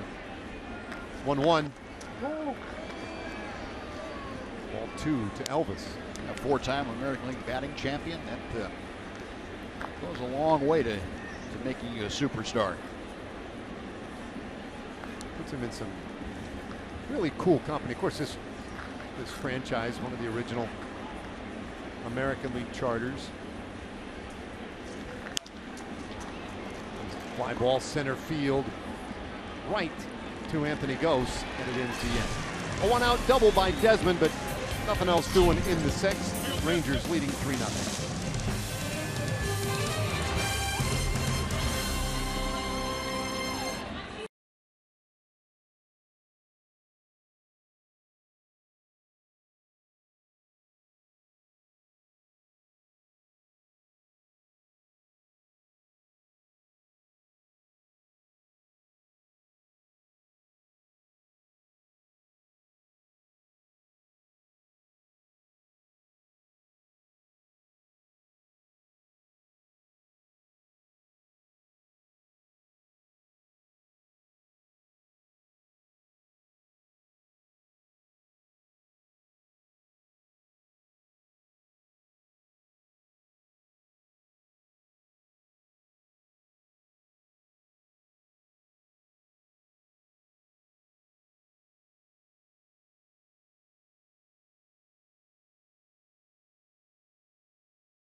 Fox Sports 1 tomorrow. Prince Fielder and the Rangers taking on Miguel Cabrera and the Tigers. Game 2 of this 3-game series. All the action begins at 11:30 a.m. on Fox Sports 1. You can watch it live on Fox Sports Go. Kenny Albert, Tom Verducci, they'll have the call for you tomorrow on FS1.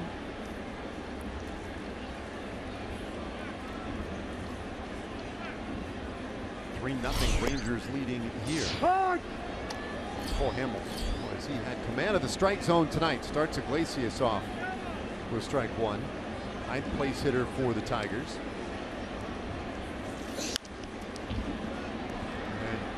make it 0-2 on Iglesias. Now, Cole has done a great job this second time through the order. He has struck out 4 in a row and 5 out of 7. The first 8 hitters going through this lineup the second time. So I had a little extra in his bag of tricks tonight to break out. Stays 0-2. He has gone 0-2 on what, 8 of the 18 batters he's faced. That's pretty good. Yeah. Yeah. Iglesias struck out in the 3rd inning. The 0-2 pitch to him. He'll pop it foul again. This time about 15 rows up in the stands.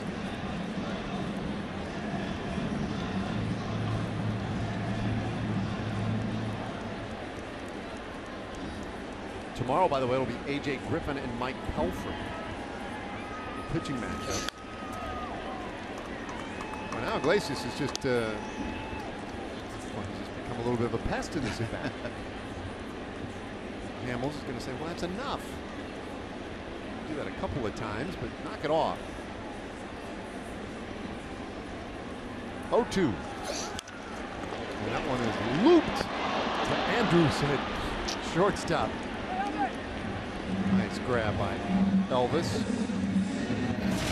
Hey, here's tonight's Jimmy John's delivery of the game. And it is Cole Hamels over and over and over again. Lefty has had it working tonight.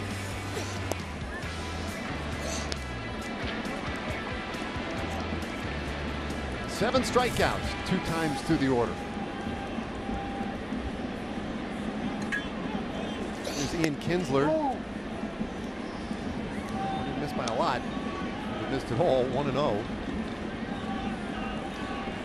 That's another kind of pitch. It's hard to get a called strike on that breaking ball that, by all rights, technically it is a strike at the top of the strike zone. Umpires tend not to give you that call. Well, was busy over there at short this inning. And 2 away. The 3 runs tonight for the Rangers. 2 of them came in the 2nd inning. It was a rally that started with 2 out. Moreland and Andrus and Bobby Wilson in succession. Single, double, single. And then the other run came in the 5th inning. Rougned Odor with 2 out. He just powdered a ball out to the right field bleachers. This ball hammered foul for strike 1. But a tough night for Mike Aviles. He's now seen 7 pitches, and he struck out twice and in a 0-1 hole here. Good news is he made solid contact on that last one for him. He's got to be feeling better about himself. 8 pitches, 8 strikes. Now he said, yeah, finally made contact with it. I'm in the hole again, 0-2.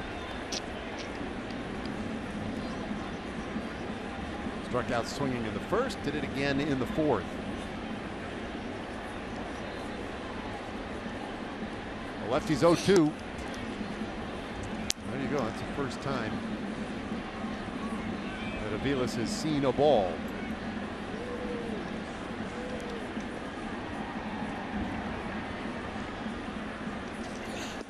Damn it. 2-2.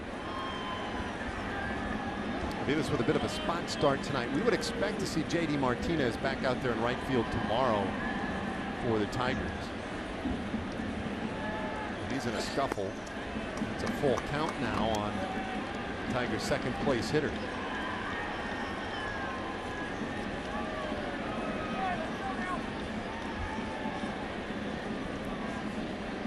Hamels working quickly, but loses him. So that's interesting. So dominated him the first 2 times up. Aviles thwarts him for a 2-out walk. Well, our Coors Light Cold Hard back tonight, brought to you by Clean Crisp Coors Light. How about that? 4 batting titles in a 5-year span. Cobb, Honus Wagner, Rogers Hornsby, Matt Lajoie, and then more modern era, Boggs, Carew, Gwynn, Stan the Man. Jeez.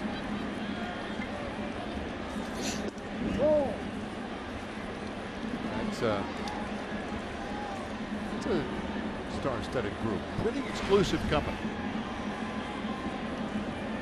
Knows how to hit. They 0 for 1 with a walk. It's come too easily for him this year, though. Slow start. 1-1 the count.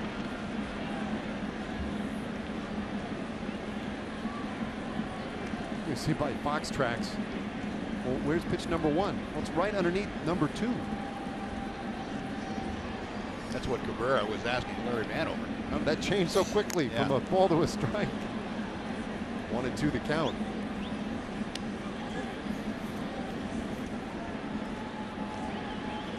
He had a 9-game hitting streak snapped last night. And even with that 9-game hitting streak, average still below 270 for the year for him. 1-2. And it's up and away. I think the odds are pretty high that he's going to end up somewhere north of 300 again this year. Yeah. You could probably get one of those proposition bets. Vegas going on that. I'm pretty confident about it. Now, if I'll just throw a number out there. Last year he had 338 to win the title. Just throw 325 out there. Would you take the overs or unders on that? I would probably take the over on it.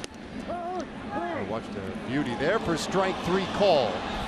Not happy about it. 8th strikeout of the night, though, for Cole Hamels. He continues to deal tonight, leading 3-0.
Summary, let's go back to the 2nd inning. Elvis Andrus shoots that one to the gap. It got Moreland home all the way from first base. They take 3rd on the throw. And a great at bat. Bobby Wilson hooks this one into left field to get Elvis home. 2-0. And Odor would make it 3-0 in the 5th. Monster shot to right field. 5th homer of the year for Odor. And it's 3-0 Rangers. So Bobby Wilson will start this 7th inning, 1 for 2 tonight.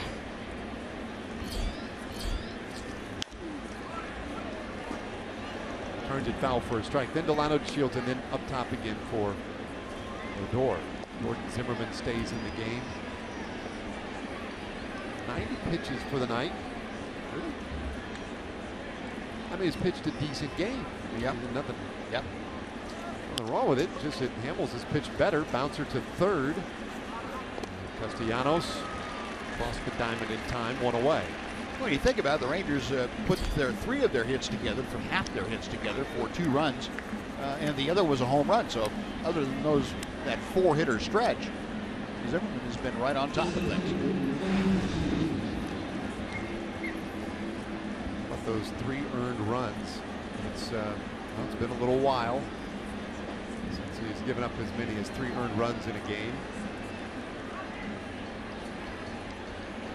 He'd only given up 2 earned runs in his first 5 starts. Shields takes strike 1. Delino 0 for 2.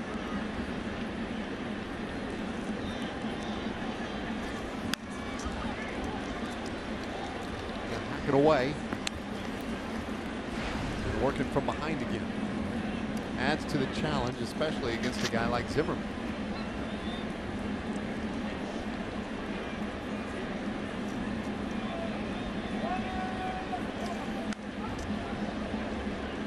First time that Zimmerman has started against the Texas Rangers in his career, leaving him just 1 team he's never pitched against, and that would be his old team, Washington Nationals.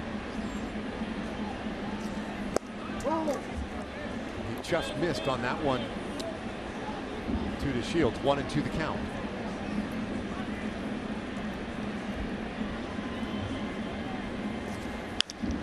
Pretty good tempo. This one bounced up the middle, and shortstop Iglesias on top of it. 2 gone. And we invite you to head to Globe Life Park on Sunday, May 15th, and enjoy a post-game concert from Toby Mack, presented by Buckner International. The concert will follow the 2:05 game against the Toronto Blue Jays. Be sure to wear red to red out the ballpark. You can get your game tickets and a field pass to watch the concert on the field at texasrangers.com/concerts. Toby Mack on Sunday, May 15th. 2 gone, and Odor takes ball 1 from Zimmerman.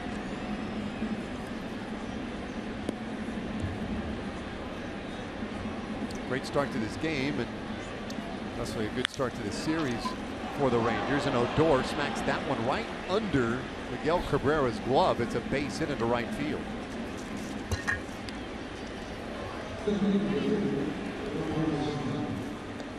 Well, Odor swinging the bat well, and if he gets a fastball anywhere near the hitting area, he's going to have a good pass at it.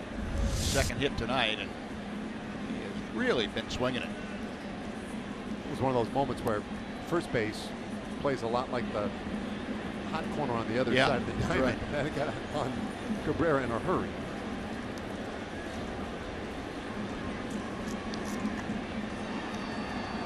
Well, conference on the mound.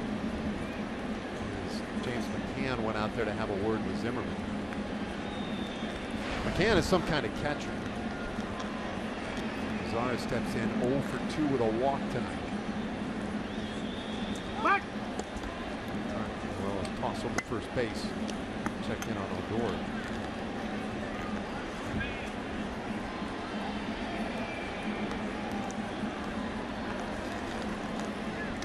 McCann, you see, shaking off Zimmerman. So it's Zimmerman actually calling the game from out there. That was interesting.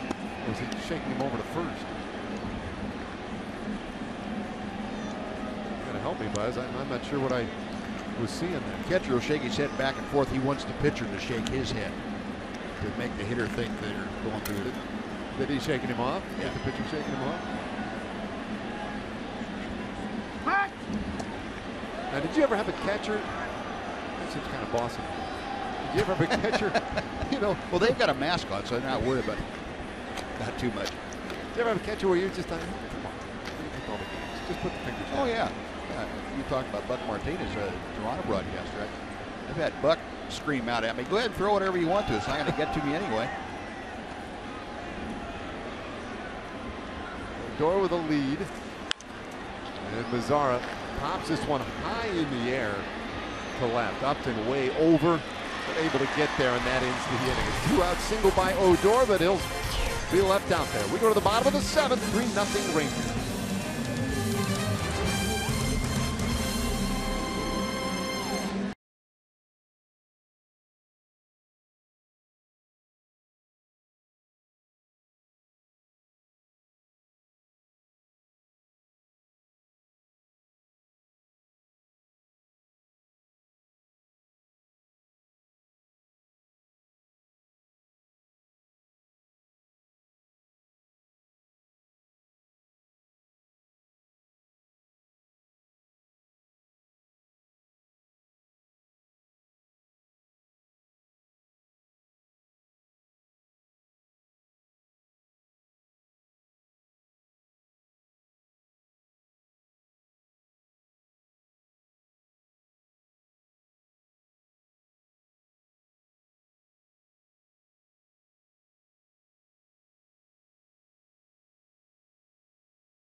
Baseball brought to you by T-Mobile. Boy, you see this one, Buzz? Garrett Richards, Tommy John surgery. It has gone from bad to worse in Anaheim. Altuve continuing to just prove to everybody that little guys can play this game too. And another leadoff home run for him last night against Seattle. And John Lackey, the 5th active pitcher to 2,000 strikeouts with an 11 punch-out performance today for the Cubs. Why not? Victor Martinez will start things off for the Tigers in the 7th. It's amazing. Every time you talk to a Cub fan now, you say, hey, your Cubbies are doing well. And they say, just hang on. They've still got 3/4 of the year to go. They'll find a way to mess it up. And I'm not sure that's going to be true this year. It's sort of hard to find the flaws with that. Yeah, but it sure is. In a way, I almost hate to say this for the poor Cubs fans out there on the planet, but it'll just make that tragedy that much more dramatic. You know, it's just, there's a smash foul by Martinez. And the unsinkable Titanic. Yeah, exactly. It'll be an interesting summer. I mean, they're just getting so much press and attention, and well deserved. What they're doing right now, most of it is unprecedented. 2-1 to Martinez. It's a full. Another evens things up here at 2-2. Now you mentioned the Garrett Richards thing. Looking at online at MLB.com and all the sites that I read, that people are suggesting now the Angels ought to think about trading Mike Trout. Has it gotten far enough for them to have to start thinking about that? And you know, the general consensus is, yeah, they need to start thinking about that now. That's pretty drastic. Yeah, I'd say. And there was another suggestion that Tim Lincecum might be an idea now that Garrett Richards is out. I don't know that. Haven't seen him throw, so I don't know what he's got going. But he threw today, and apparently threw pretty well and looked good, according to reports you read. Sure. But I would have suggested that Lincecum might have been a good idea for them, regardless of what happened with Richards. I mean, they needed pitching, period. Now they're just desperate for it. 2-2. Damn it! There's the full count to Martinez. Well, the next one will be number 100 tonight for Cole Hamels. 6 brilliant innings so far tonight, and his payoff to Martinez. And another one.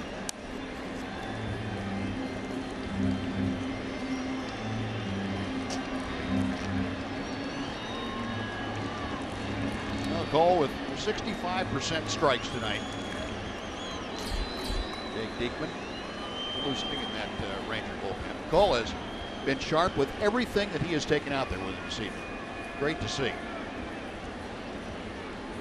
3-2. And Martinez making him work, and we've seen a little bit more of this in the later innings. Tigers hitters, getting a piece of a couple of good pitches, spoiling them and making him go a little deeper in counts. Look at that pitch count up. We started talking about it last night when it became evident that the Rangers were really going to need a stopper today. They just were going to be in desperate need of it, and Hamels was going to have to provide that effort, and he certainly has come through to this point. Slow bouncer short, easy play for Elvis. 1 away. Now let's go back to the studio again. Dana Larson standing by with another Chevy game break.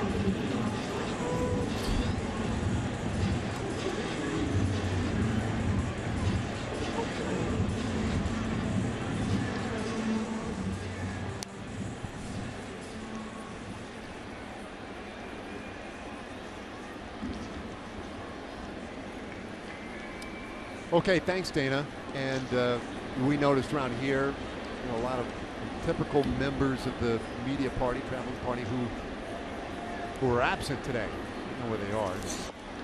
We're watching Darvish. Have eyes on him as he makes his way back. Justin Upton 0 for 2 tonight.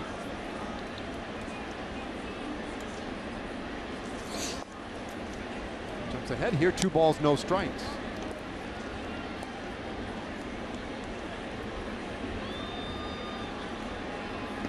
the way, happy birthday wishes today to Kevin Harmon, the Rangers head athletic trainer. Celebrating with a baseball game in Detroit. That's how you do it.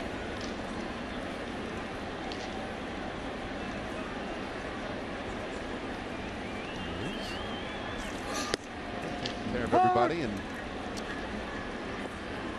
including Shin-Soo Choo, who's been on this trip and getting his workouts in every day, trying to get his way back.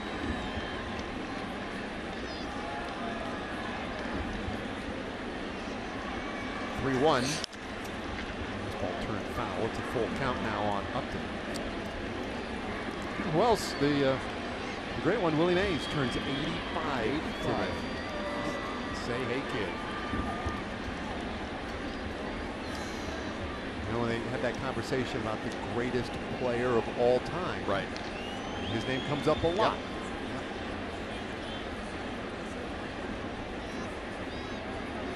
Yeah. Hamels and Upton, a long stare down time indicated there by Vanover. Hamels wants to talk this one over with Bobby Wilson. So yeah, Willie Mays, 85 years old, and you know, he still goes to most Giants home games. Yeah. He sets up shop down in the home clubhouse, chats with the players when they come through, and all the years I was in the National League, I knew that. Sure. But you never want to go in there and bother the guy. I asked one time a few years ago. I was able to go in, and I sat with him for about an hour and a half. As Upton pops this one back at first base, and Moreland at foul ground will make the play for number 2. It's talking about many things. In fact, so far, it was about game time. I said, Willie, the broadcast is going to have to go. I've got to go. Turns out we were headed back in that summer on the All-Star break. I said, we're coming back later this summer. We're talking. He says, I said, I'm coming out during the All-Star break with the family. Pick up here. He said, well, come to the house. So I went to Willie Mays' house for the All-Star break, and he told me, among the many things he told me that were fascinating and just, it was the greatest thrill of my life. He told me about that catch of Vic Wirtz fly ball in the 54 series. Yep. And of course, like any idiot, that's going to be naturally the first question one asks, and so I did. But he said, not my best catch, not my best play. 1952 was the greatest catch I ever made, and it was against the Dodgers at Ebbets Field, and it was like 9th inning, tie game, bases loaded kind of thing. He goes into the gap in left center, dives for a ball, lands on the warning track, bangs his head up against the brick wall, and passes out. He's knocked out. He says he comes to, and standing above him is Leo DeRocher and Jackie Robinson. He had no idea why 2 men would be standing above him in the outfield of Ebbets Field. What are you guys doing here? And Jackie said, well, I want to make sure you caught the ball. You didn't drop it. And he told me that story as a way of telling his greatest catch. It was better than the Vic Wirtz catch. But then also the kind of competitor and person Jackie was. Yeah. Because Jackie didn't let anything go. But he would run all the way out to the outfield to make sure he caught it. That didn't even seem right. There's a strikeout for Castellanos, and it ends the inning. And another 1-2-3 for Cole Hamels. 8th inning coming up. Rangers leading 3-0.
Upcoming schedule for the Rangers. 2 more games in this series. Tomorrow afternoon, Sunday afternoon. And then it's home for the week. White Sox and Blue Jays, because it wouldn't be a week of Rangers baseball without the Blue Jays. It'll be a big weekend series. Back to the road again. Rangers looking for their 2nd win on this roadie. Leading 3-0 tonight. It's in the heart of the order against Jordan Zimmerman. This is between innings there for Hamels. Those look like congratulatory handshakes. Job well done. Bullpen will take it from here.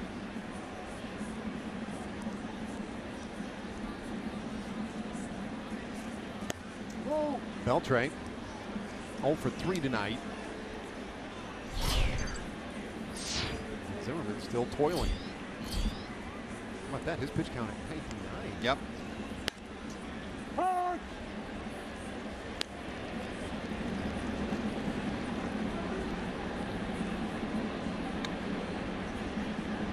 He's got Beltre to pop up, fly out, ground out. And it's 1-2. Now, we were hoping for some great pitching tonight, and we got it. Take a look at the Kubota power stats tonight for Cole Hamels. 9 strikeouts. Season high. Padding his team lead with 36 so far this year.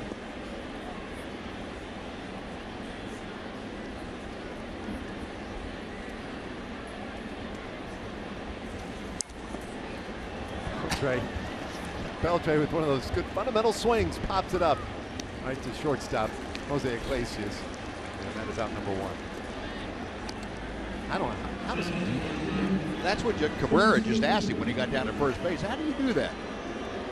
I don't think Miguel was thinking about doing it himself, but he just wondered how Beltre was able to do that and make contact.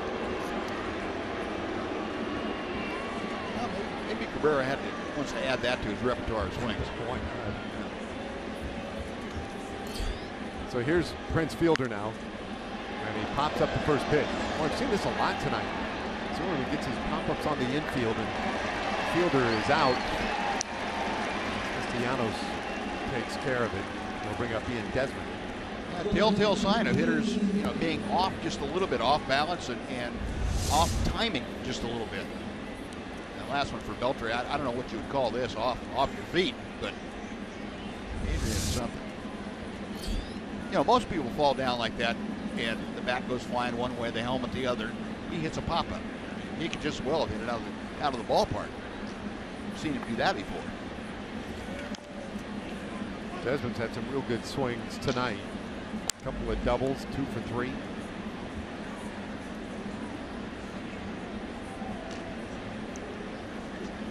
Three runs on 7 hits.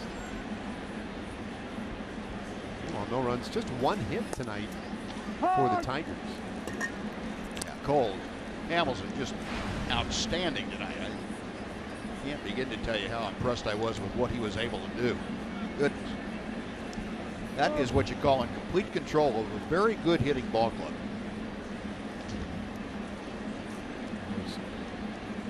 Diekman warming up, and he's been loosening for a while now. So we'll see him in the 8th inning, or the bottom of the 8th inning. 1-2 now on Desmond. Diekman will also have the bottom 3 hitters in the order will be due. A little tapper by the mound towards short, and Iglesias gathers it up. And it's a 1-2-3 inning for Zimmerman. He's in cruise control himself. Bottom of the 8th, Diekman coming on with the Rangers leading by 3.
As we head to the bottom of the 8th inning, and Jake Diekman is on to face the bottom third of the Tigers' order. This pitching duel has lived up to expectations, at least from a Rangers standpoint. It certainly has, as Cole Hamels had a great night tonight. The Rangers will send another undefeated pitcher to the mound tomorrow. That's A.J. Griffin. Nomar Mazara will try to provide a little offense, as he has all year long. And A.J. will try to shut down the hottest, or the best right now, hitter in the American League. And the rest of the Tigers, it's all tomorrow on Fox Sports 1. AT&T high-speed internet brings us the reminder of tomorrow's game on FS1. Thanks, John. And that one should be fun, too. It's a shame to have to miss an A.J. Griffin start. You know? He's so much fun to watch as Jake Diekman has come on here in the 8th inning. Yeah, for Jake, his 14th appearance of the year, a third of an inning his last outing. But the outing before that, he had a little trouble. He gave up 3 runs. First major scoring against Diekman this year. But tried to rebound now, and Rangers really could use a bullpen lockdown here the last 2 innings. It's a swing and a miss. It's 1-1 on James McCann, who is flat out to left, struck out swinging. McCann's offensive numbers this year not very good, but he has not really been allowed to get into a groove yet. As Buzz mentioned earlier, sprained his ankle trying to beat out a play at first a few weeks ago. Rolled his ankle on the bag and just came back the other day for the Tigers. And it's now 2-2. Yeah, you would think for catchers, boy, anything involving a foot, an ankle, a knee, all the crouching they have to do, that's got to be a little problematic getting back into game shape. This one fouled off, stays 2-2.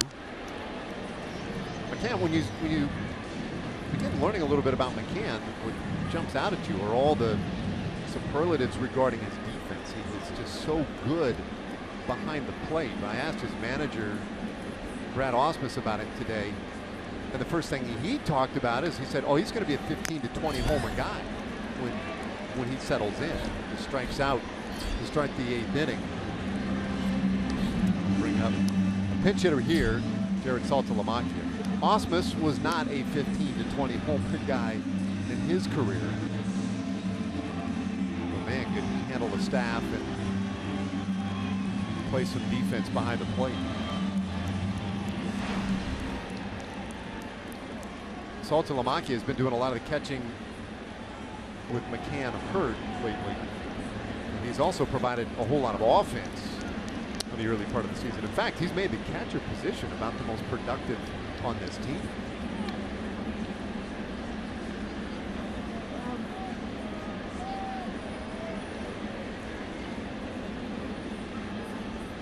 Big, strong, right-handed hitter. Hitting for Ghost. He's in a hole now, 0-2.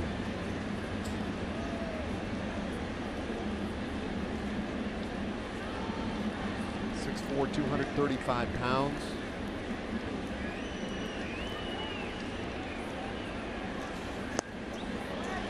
He is light work in this 8th inning. MLB.TV Premium, the #1 live streaming sports service, delivers everything you've come to expect and more. Watch every out-of-market game live in HD on over 400 supported devices. It also includes a free subscription to At-Bat Premium, the #1 app for live baseball. Blackout and other restrictions apply. Visit MLB.TV for details.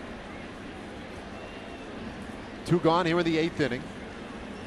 And Diekman to Jose Iglesias, strike 1.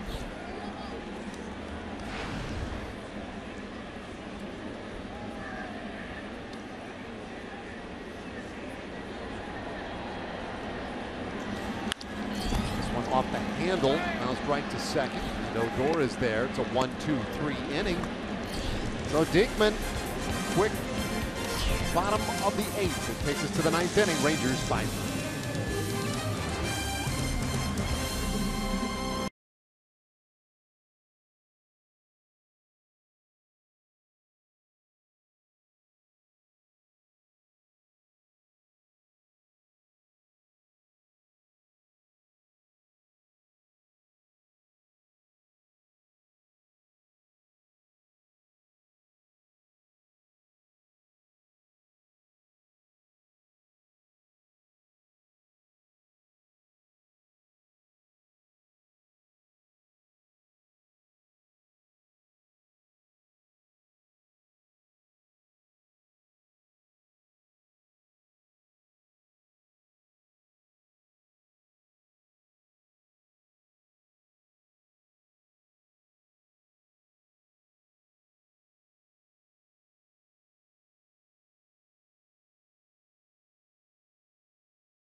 ninth inning. Rangers with the 3-0 lead. Diekman, very nice job of the 8th inning, and now Justin Wilson has come on to pitch for the Tigers.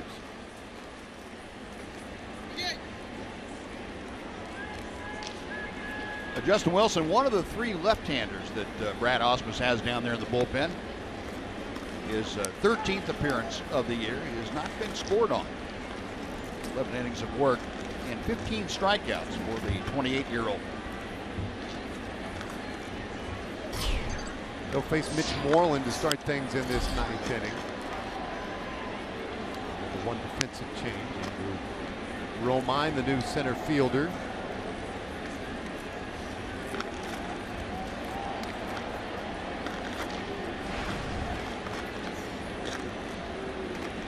The single that started the 2-out rally in the 2nd inning.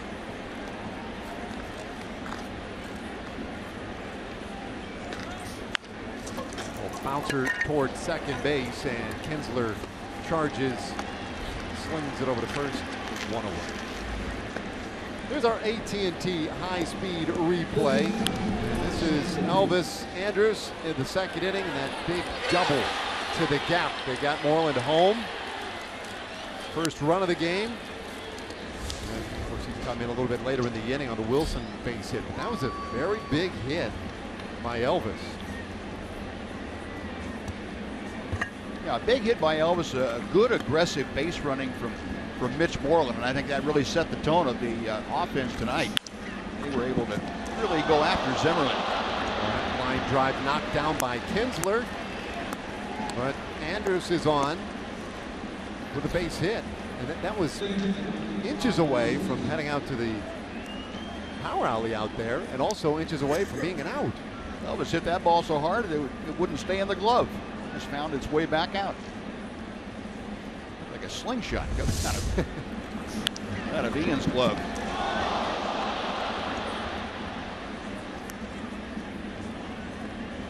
Second hit of the game for Elvis. And now Bobby Wilson.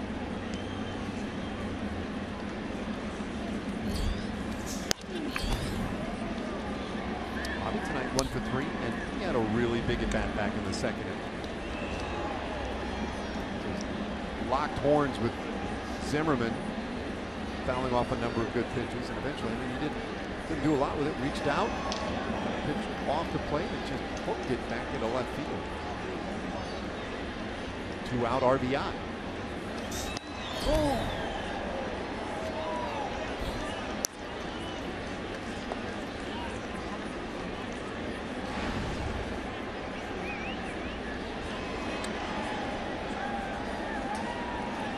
Zimmerman went 8. Now Justin Wilson, and he's got a big arm on him.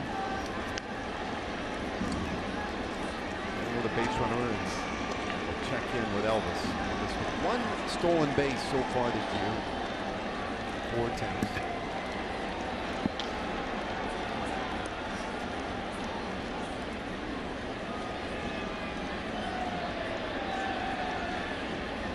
Collison preparing for the bottom of the ninth.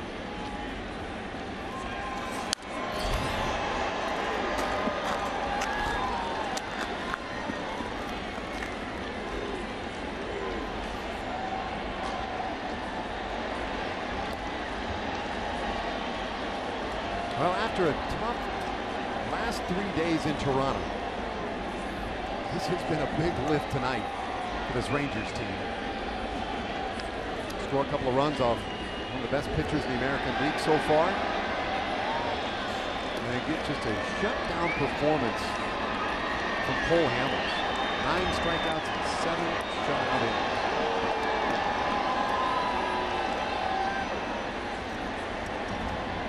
Dyson loosening out there as well.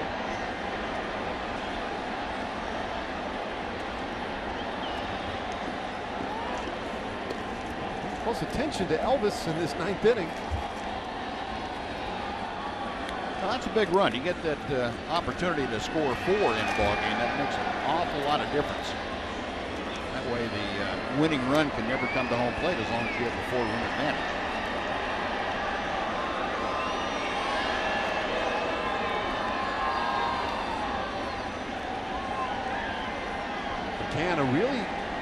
good defensive catcher we've mentioned a couple of times. This one fouled away. Last year, in his first full year in the big leagues, he threw out better than 40% of would-be base stealers. Got 24 base runners last year on the bases. The number that stands out last year was that he made no errors in a full season behind the plate.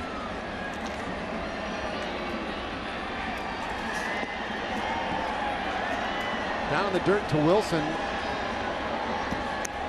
2-2 count. So 1 out in the 9th inning. Rangers have a base runner on. They're trying to tack on an extra one. A little pressure off that pen in the bottom of the 9th. But it will be the top of the Tigers' order when we get to the bottom of the 9th.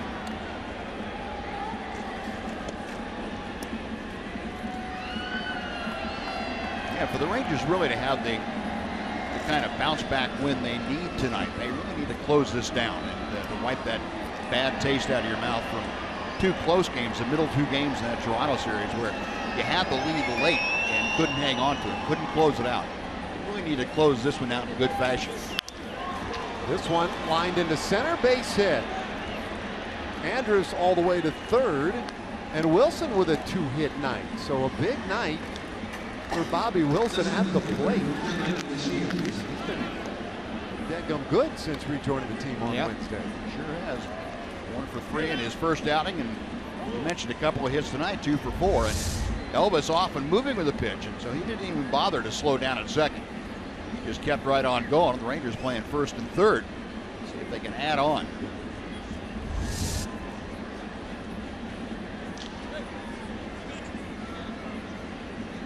The Tigers cornered in this 9th inning, and this would be a great time for Delino DeShields to come up with a breakthrough hit for him.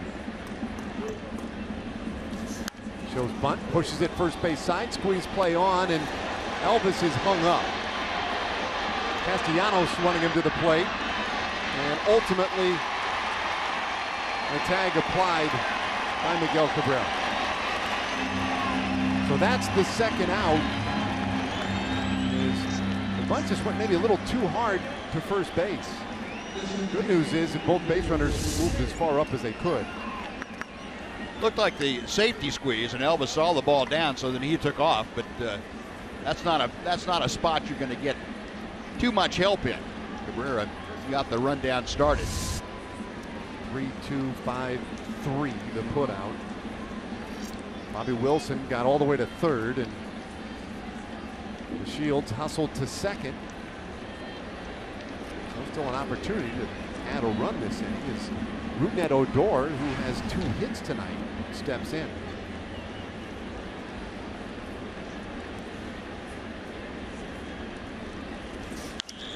And Odor sends this one to the gap left center field, and that will get both runs home. Wilson is in, DeShields on his heels, and Odor with a double. Makes it 5-0 Rangers. Well, a nice job of hitting by Rougned Odor. Had an idea of what he was looking for when he walked up there. Never thought about pulling the ball against the left-hander Wilson. And just plugged that left center field alley. Nice job by Rougned. 2 big runs. The Rangers tonight with 5 runs, they have all come with 2 outs. So that is some timely hitting by the Rangers, something they were lacking a bit in Toronto.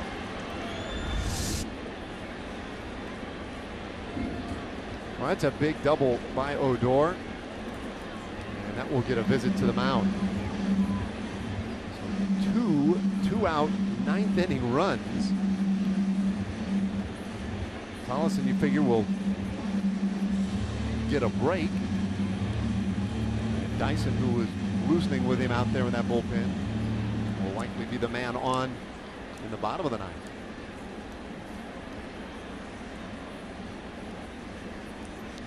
And 2 in the 2nd, 1 in the 5th, and now 2 more here in the 9th inning.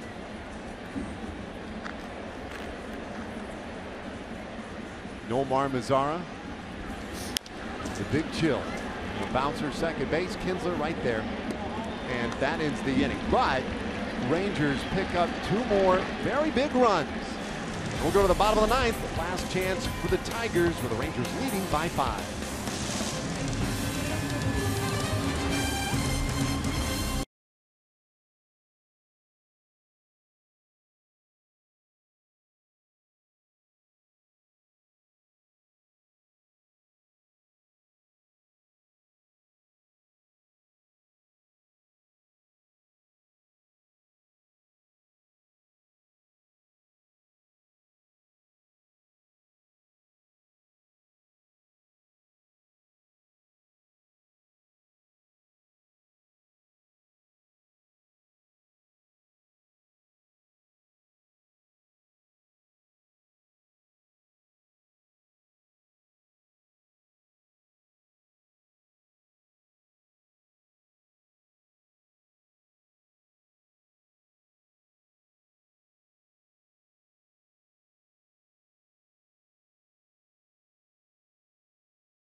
With Fox Sports and the Texas Rangers. Throughout May, you can enjoy the Cholula all-you-can-eat seats for only $34 for Sunday through Thursday games. Enjoy the Cholula seats and get the best view of the brand new video board in left field.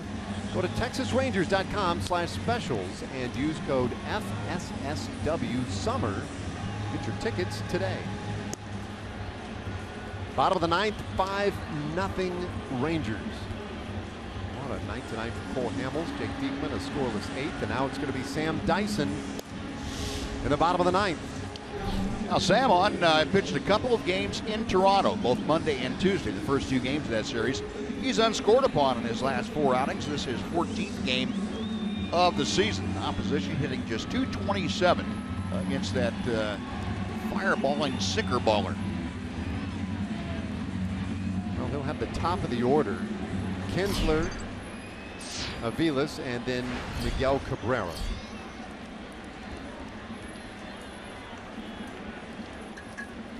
Tigers were just swept in Cleveland, and then home for just this 3-game series, then back out to the road again.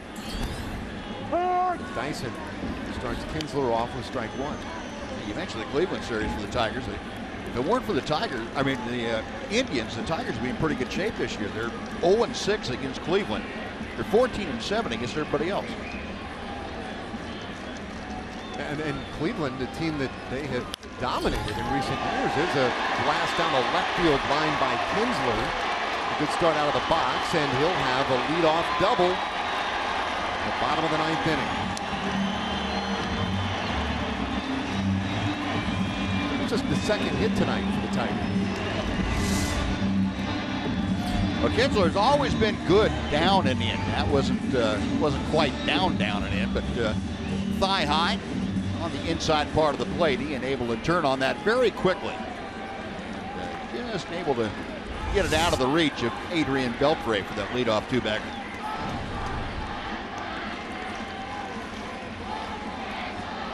Kinsler out there at 2nd, and now Mike Aviles. Dyson starts him with a good fastball for strike 1. 5 runs, 10 hits for the Rangers tonight. No runs. That was just the 2nd hit tonight for Detroit. Their other hit was a Kinsler single back in the 1st. Bouncer up the middle. Elvis is there, bobbles it, and everybody's going to be safe.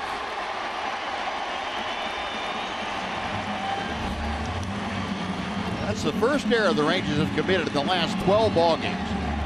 snaps that errorless streak. Just Elvis's second of the year, his first since opening day. That's going to put runners at the corners. Elvis might have just taken his eye off it for the last second, thinking about the throw to first.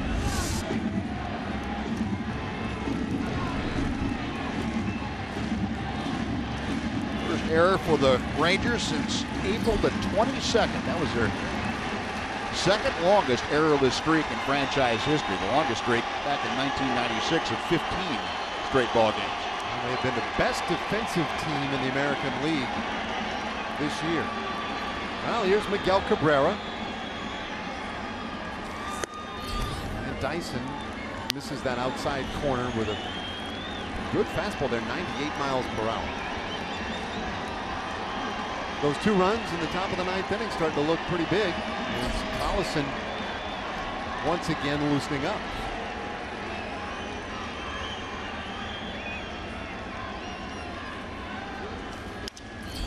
That ball on the ground. Beltre to second, 1. Odor to first, 2.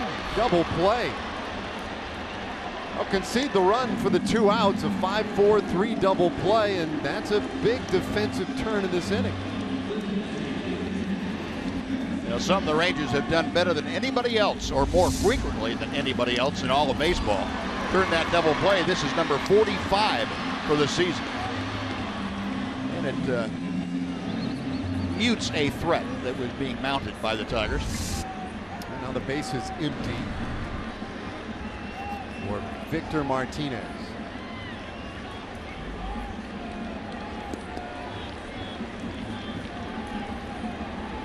Martinez has to flop over to the other side of the plate now against the throwing Dyson.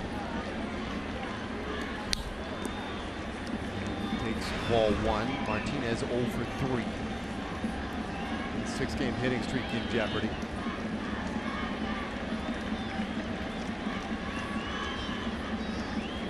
Shift on the infield for Martinez. And he hits right into it. Odor out of the grass in right. And he'll make the play. Ball game over. And the Rangers with a 5-1 win in the opener here in Detroit behind the outstanding pitching of Cole Hamels. Great start to this 3-game series. And now, Buzz, you know, your second win on this trip. And tomorrow they could get to 500 on the road in. Leave it